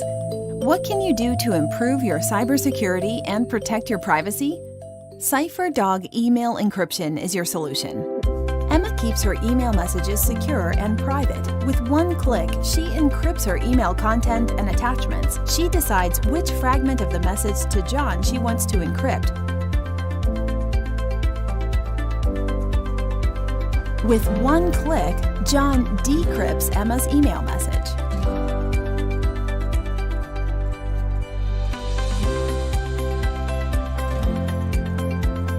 That way, Emma and John easily protect valuable, sensitive, and personal information. They can be certain their emails are safe and seen only by those they trust. CypherDog's advanced asymmetric encryption process prevents third parties from handling, viewing, or using Emma's and John's content. Emma and John get complete peace of mind and protection against criminal activity, corporate espionage, invoice hacking, data leaks, and ransomware attacks. Not even the email provider can see their emails. Download the CypherDog email encryption app by visiting www.cypher.dog and start. I'm going to end it there because there wasn't really much left, but a couple of things. So, one, I don't think that, let's go back to front. I don't think the people who send you ransomware care about reading your emails. It still doesn't address the social engineering thing of they still want to make you think that you want a lifetime supply of Viagra, so please click on the viagra.ese.sql.js that you're going to load. And that's a problem right there. The encryption does not solve that. Two, fuck them for going with the names they went instead of the classic Alice and Bob. I don't know who the hell is this Sam and Judy or whatever the fuck names they chose. It's Alice and Bob. That's a tradition. It's always Alice and Bob. Fuck you for changing the names. Third, there's something that you're probably noticing that's kind of really odd that we're going to find out if it's going to be true in the moment, but I hope you notice about how the encryption email system works. With potentially, if something we're going to look at, maybe there's only one benefit to this, but it's still kind of a problem with how they're advertising this as this like amazing solution, and it's not. And four, I love how the beginning of it sounds like some like bad techno remix of the Halloween theme for the evil hackers, and then when we get into like the corporate happy speak, it turns into that fucking elevator happy jingle music that everyone fucking hates, that's in every goddamn cryptocurrency business video that we've seen on this show. You just have to fucking love that. It's just like another one. Like we should have a counter right now of every time there's like we watch a video from a crypto company, a business, and the music is like bing bing da ding da ding da ding ding, and there's like chimes and stuff in it and everything and kazoos and crap. I fucking hate that shit. So there's a reason, by the way, we're not running the program, and it's a legit reason. I need to get a new streaming laptop by at least January, and because of the way the drivers work on this computer, I do not have the ability to do the. I mean, I might be able to run it through a window on here, but I'm not able to do the screen reflect. There's also another reason why we're not running any of the programs on here and are watching videos. I'm sorry if that disappoints you all for watching for code, but we're going to actually get into why we haven't looked at the code yet in a moment. But let's go to a more of a deep dive. I feel like one of these videos has them about how either the encryption or the decryption works, to point out what exactly I'm kind of miffed by with this from what I can see. Hello and welcome to CypherDog. Today I'll be showing you how to send an encrypted message by email. Today we will be using Gmail, but you can use any communication tool like WhatsApp to send your encrypted message. Remember that to decrypt the message, the recipient will have to have CypherDog email encryption installed. To start, we must head to our email provider and enter the recipient's email address. You must do this first before any other step. Next, the subject. And now we can go ahead and write our message.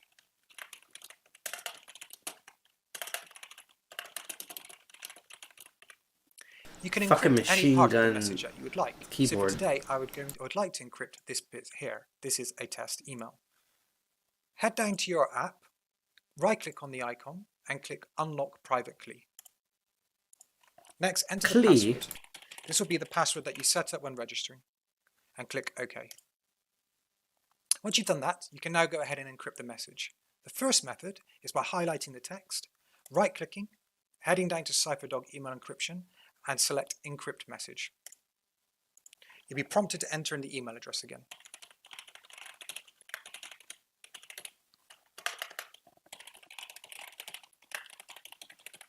Once you've done that, click Done.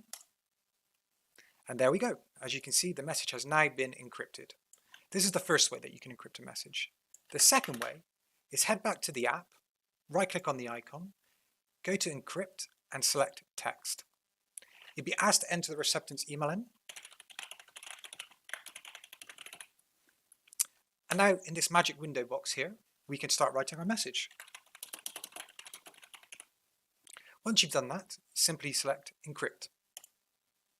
If you look at the right bottom hand side of my screen, you'll see I have one new notification. If I click on that, it will show me that the encrypted text was copied to the clipboard. I can now close this window, head back to the email, right-click and click Paste. This is the other way that you can send an encrypted message. This is how you send an encrypted message with CypherDog. Thank you for watching this video today. On our next video, we'll be showing you how to encrypt a file and decrypt a file and message using CypherDog. So let me see if I have another video here real quick. That's not that. Okay, I think that's the only video for that, because we're going to be looking at potentially one more and then be done. So I do like that you can highlight certain sections of the messages, but this shows us a bunch of things. One, I was correct in that this is not its own email client. You can use any web or program-based email client. So on Google Chrome, you could use Gmail. You could theoretically use ProtonMail.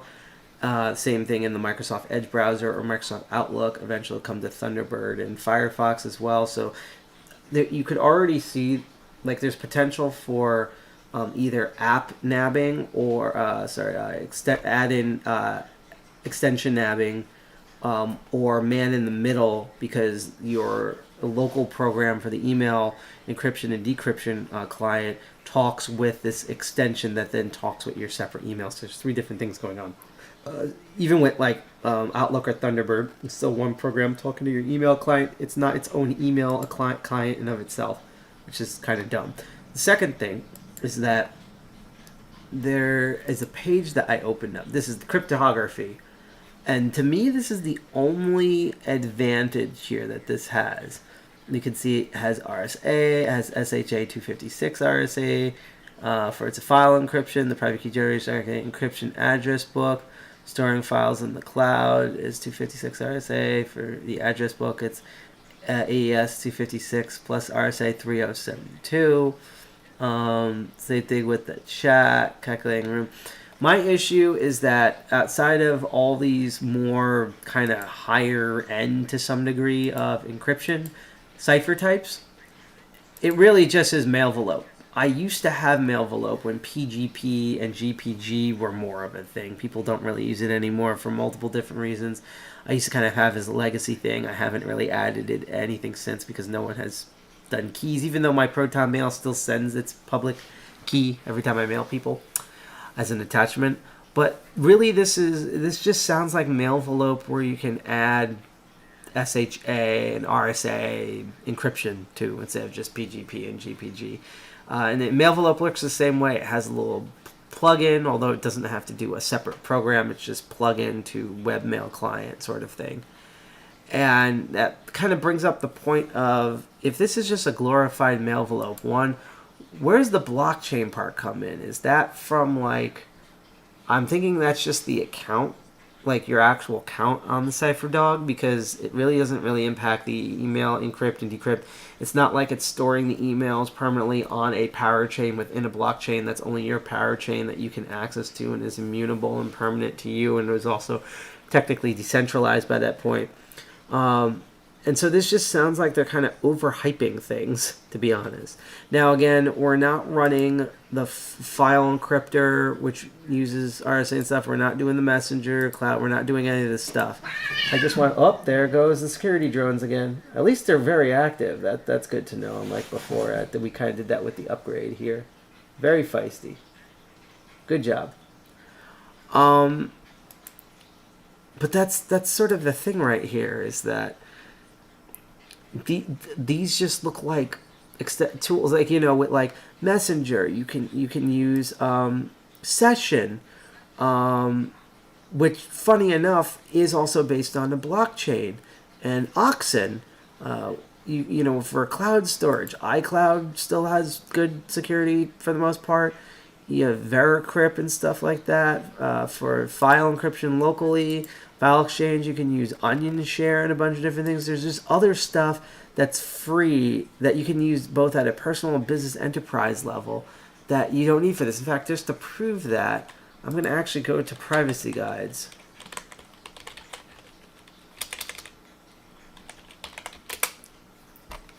And see if we can find equivalents. And again, the blockchain outside the user accounts, I don't see this really impacting it. It's just really for the user accounts to support those. They're not actually using the chain itself to do anything with any of these sort of things. Let's go to the recommendations. Let's zoom in a bit. So for email, let's see if we get something for email. Well, this is email services. You have Proton Mail, which is a lot of the same thing, mailbox.org. This has a lot of the stuff that's sort of like the decrypt, even though it's only PGP and GPG like built in, or they have sort of their own unique stuff. So let's see. Also generating aliases, which is not built in. We have that. What's the other one? File encryption. Let's look up file encryption. Let's see. Calendar sync. Encryption software. Let's look at this. So you have Cryptomator, PictoCrypt, Veracrypt, OS Full Encryption. You have BitLocker, FileVault, the Lurk system if you're savvy enough. There's even browser-based ones, which I love. Hat.sh. That's a kind of a fun one to do. Cryptor, things like that. What's another category that they? Let's go through all the categories. Messenger services. Let's see here. Use aggregated notebook. Providers.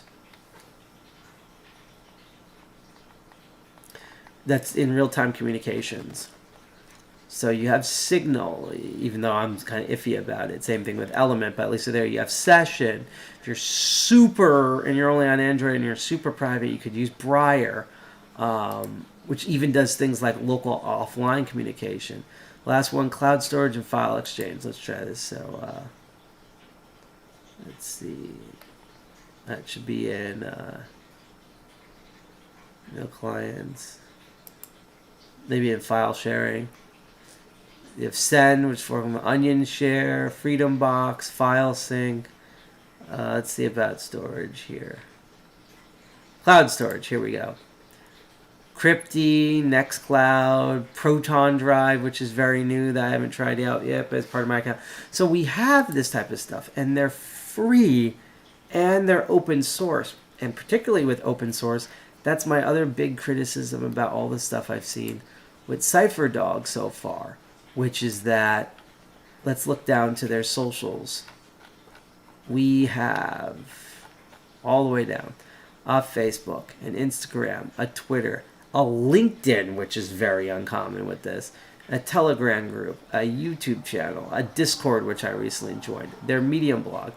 What do you not see on here that you see on every good cryptocurrency? Oxen has this. All the sections we clicked on and privacy guides have this.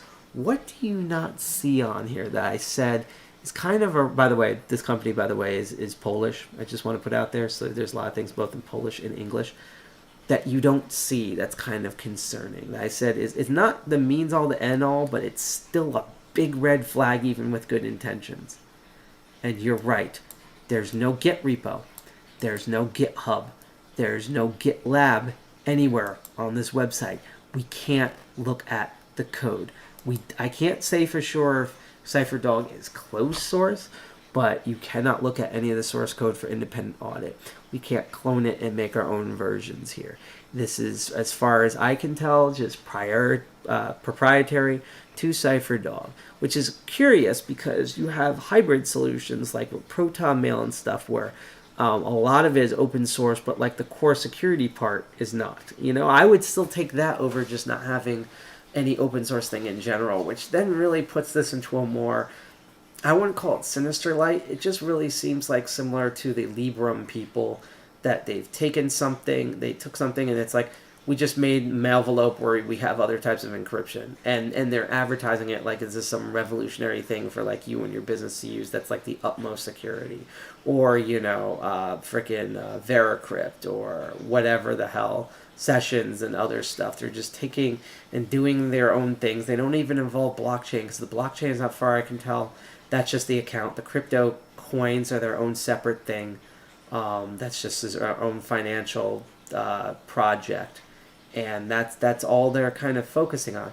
So that's my kind of overview of CypherDog, by the way. Oh, another funny thing. Again, they do have a wallet. You can only get it on Android and Apple, and it's all in Polish, which I find hilarious. But apparently the CDog app, which is also the messenger system, kind of looks like this apparently. Very basic, very basic. It's kind of like it reminds me a lot of Facebook Messenger Lite, to be honest. So that's kind of my view on all of this. Now originally, and I'll play the beginning piece of this, we were originally going to watch a video where they were going to talk directly about cybersecurity. They were like on a conference call. However, we're not going to watch that because it's literally 30 minutes long. Instead, what we're going to end off with this episode is that on Twitter, CypherDog had an unofficial Security Online Summit where they did various recordings. So even if it's a complete crapshoot, this is shorter at max. It's like 10 minutes long. We're going to listen to this. I'm going to round out the episode.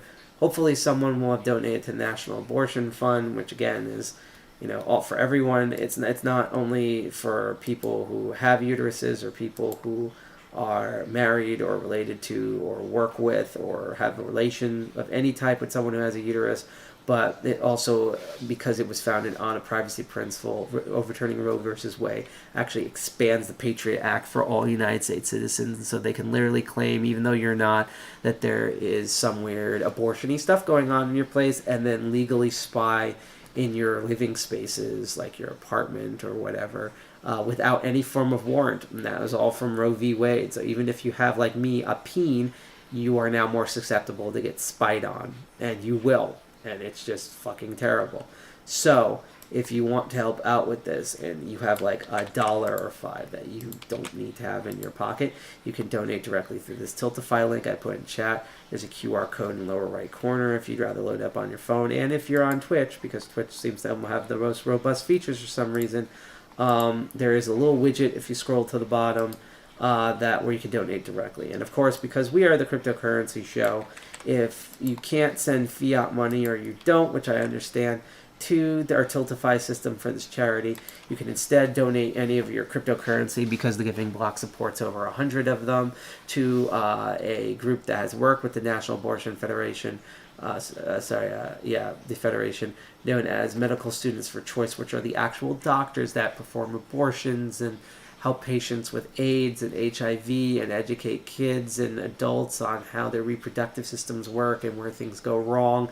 These are the actual people that do the stuff that makes human progress go forward. So, legally, I might add, and safely, which is partly what the cryptocurrency money is going to go to. So either one of those, donate. Although, again, if you donate through Tiltify, we get a direct notification and cheer you on. Let's listen to roughly 10 minutes of whatever the hell this CypherDog Security Online Summit is. End the day, end the stream, raid, and I'm going to go eat, drink, and pass out. So let's listen to this. Turn my mic off here.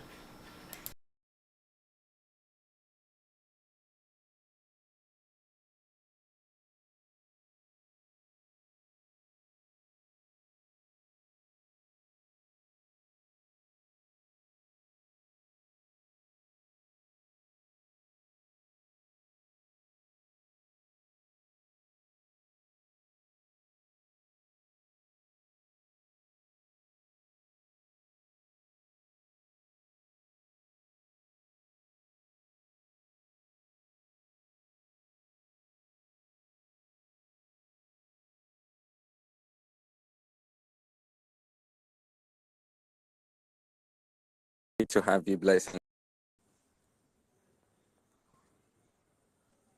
An invite has been sent out. Please do check and come on board as a speaker. Let's wait up for other speakers so that we can begin. Really, I once again apologize for the error in the space. We had a little no problem. Welcome, Consul. Welcome, Mr. Consul. Good to have you today. Okay, I can see Blessing join up. Great to have you, Blessing. Thank you for jumping on the space today. Let's give a little bit of time so that others might join up and we will start the summit officially. And once again, apologize for the mix up in the space links, but welcome, Vincent. Welcome to the space, CypherDog International. So I once again, I thank everyone for jumping on the space today. It's Story of Hackers, and we also have Vincent features in the space. So I don't want to waste much of our time, but want to introduce some of our speakers, which are, we have Ayo Sunte. He is is a native from Nigeria and also the founder and the director of the Diary of Hackers. And we also have Vincent and Mr. Consul here today from Astromont community. I'm so excited to have these extinguished individuals on the space today, to tell us how we can, secure ourselves in this Web3 world and, throw more light on different security issues and measures that we are going to, that we can take to protect ourselves in this Web3 industry. We all know that the blockchain came to give us privacy and security and improve security. So the big question here is, how can that be done? What is really the blockchain? Especially question and newbies in the industry might have. So firstly, I'm going to move to Ayo first to give a little introduction about himself and more introduction about himself and other things he might have to say. Please, Ayo, over to you, please.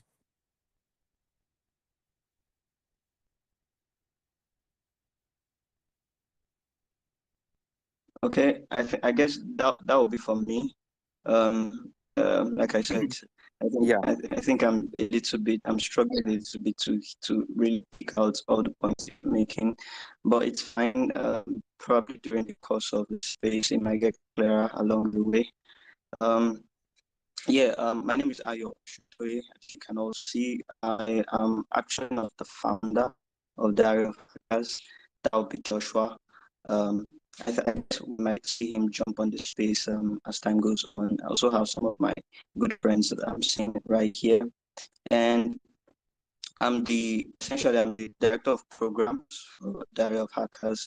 Diary of Hackers is actually a community-based organization where we get to have different like minds of security experts, enthusiasts, professionals, students, and so on and so forth, coming together to rub minds to, essentially we were trying to bridge the gap between industry practitioners and then even security enthusiasts that are just coming into the space. Okay, so yeah, that's a little background to Diary of Hackers. Personally, you can consider myself as an IT GRC consultant. I've worked in the cybersecurity space now for over 3, 4, 5 years now, counting from where I first started. All right, but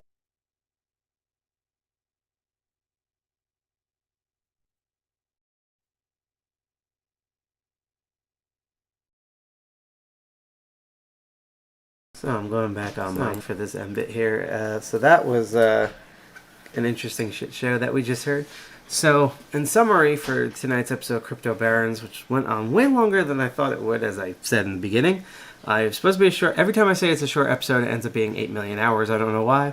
But we covered multiple topics today. We looked at the FXT implosion and figured out what happened there and how, like what's going on with Twitter, if you put too much credibility into a charming person who doesn't seem like a snake's oil salesman, even though they probably are, you fuck around and you find out. We also looked into a bit of how the midterm elections are probably going to affect cryptocurrency and blockchain technologies going forward, possibly for the worse. Ironically, not because of the people that got elected, but just because of how finance greed has been going in the United States lately.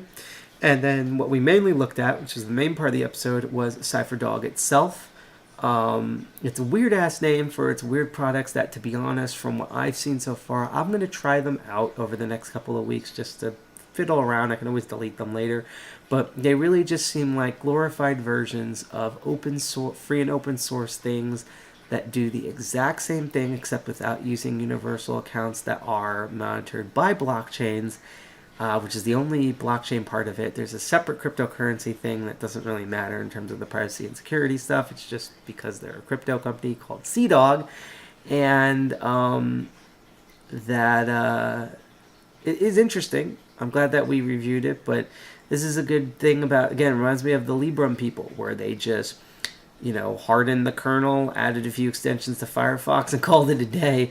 And then they advertise it as they made this super unique open source, like hardcore hardened operating system, like it's the new Cubes, like it's the fucking FSF version of Cubes or something, when it's not. So that's been my assessment so far. And again, we would look at the code for it, but giant red flag, they have no GitHub, GitLab, or GitPF for us to actually look at any of the code. So that's why that section's so short. That's why I had the other two. So long story short, thank you for watching and tuning to Crypto Barons. I know this is a weird episode, and I know we normally do the second and fourth Saturday of every month, but again, because I work 2 jobs now, scheduling's going to be all over the place.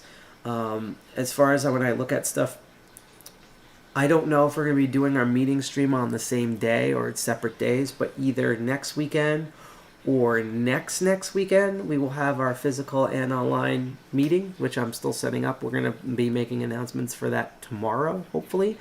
I will say that I'm hoping on the 19th that I can do an episode of Master of Unlocking, and then on the 26th to do the follow-up for Crypto Barons. And then maybe if I have time on the 27th, we will do another Master of Unlocking. But we are definitely, even with differences in schedules, next month, we're going to have 2 episodes of Master of Unlocking, 2 episodes of Crypto Barons. It'll probably be Christmas-y themed because I like doing those types of stuff. And we're going to also bring back another test run of Circuit Breakers. We might even do 2 if everything goes right. and we're going to try to do another Patch Tuesday before the end of the year. So we're going to be doing even more streaming, plus there's going to be cool video game specials. Unfortunately, the Chaos Computer Congress is not this year, so we're not running that. So just letting everyone know what's going forward. I can tell you right now what the next episode's going to be about. We've covered a lot of different things on Crypto Barons. We have covered all sorts of coins. We've covered financial markets, privacy concerns, religious stuff with cryptocurrency. We've covered politics. We've covered fetishes. We've covered all sorts of things involving cryptocurrency, blockchain tech. But in the spirit of Thanksgiving and thinking about like our good old statehood from colony that is the United States of America for Thanksgiving, which in reality we just killed a bunch of people here and then took them over by bringing a bunch of other people here for forced labor. But that's a whole other story that we will be talking about later this month. There are 3 words that I never thought I would say that we're going to be covering next episode. So join me next episode of whenever the hell that is, hopefully 2 weeks from now, next Saturday, the 4th Saturday of the month, at either 8 or 9 p.m. on time for once, where we're going to cover, and I shit you not, I don't know how I found this, I'm kind of afraid to cover them because these sound like crazy people, a blockchain crypto nation state. You heard me right. An entire virtual nation state that has a constitution, believes themselves to be a real nation and everything, that is completely built on blockchain tech and is funded by cryptocurrency. So that's going to be the next Crypto Barons. I hope to see you for that and any future live stream. Again, if you want to catch up on us, our website should be honestly going up very soon. I'm just waiting for a few things to click in overnight. But in the meantime, because this is always up, you can check our Medium blog here, which is at defcon201.medium.com. We're also you also have a Right As blog, and we're also all over social media. Our common most popular social media is our Twitter, which is currently falling off the face of the earth, but thankfully we're also on the hostux.social instance of Mastodon. We're on Instagram, we're on GitHub, we're on Minds.com, we're on all sorts of things.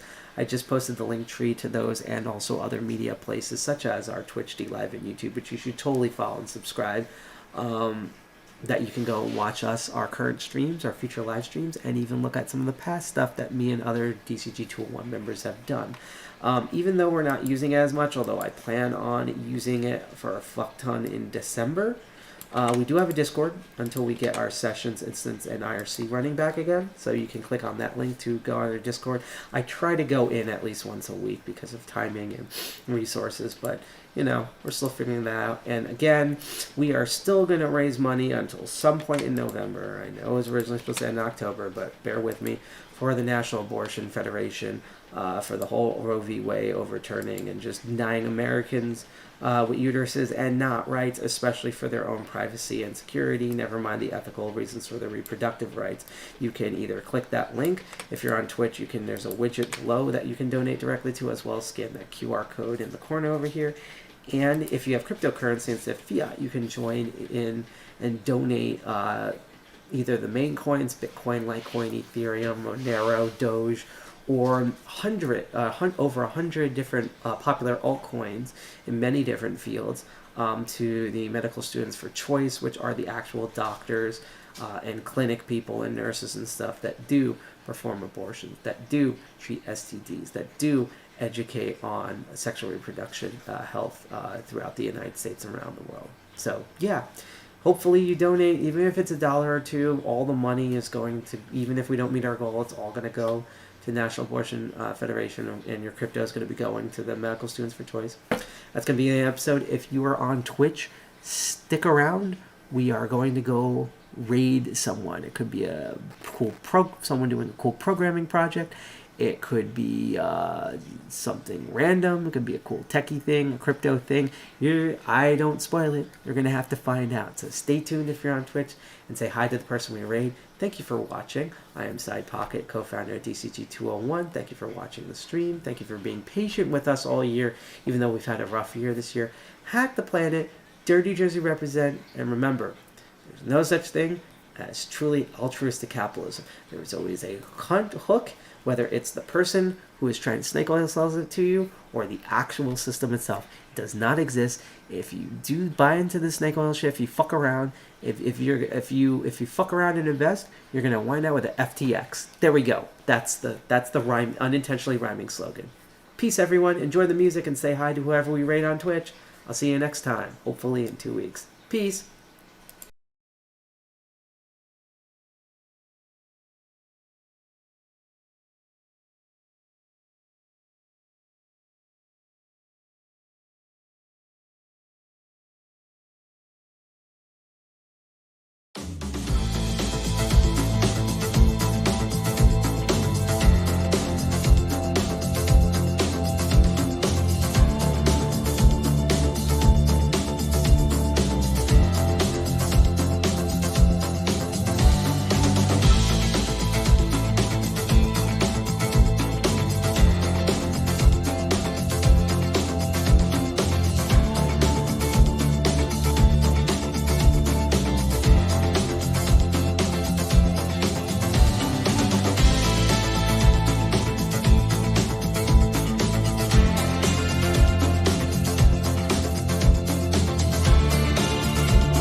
Sorry about that. Rating now.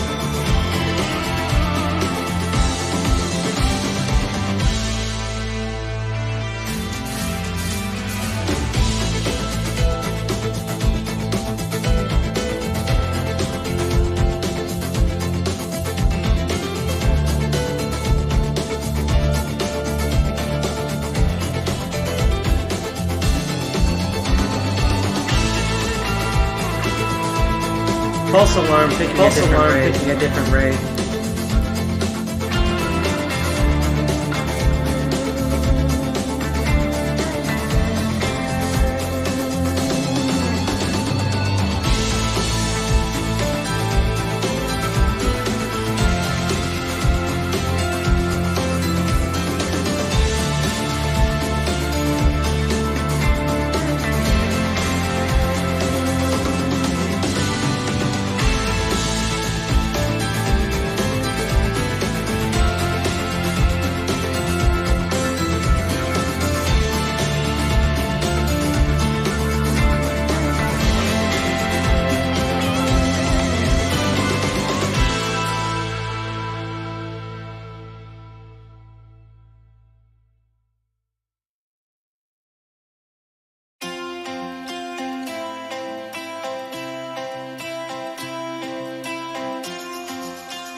Rating now. Rating now.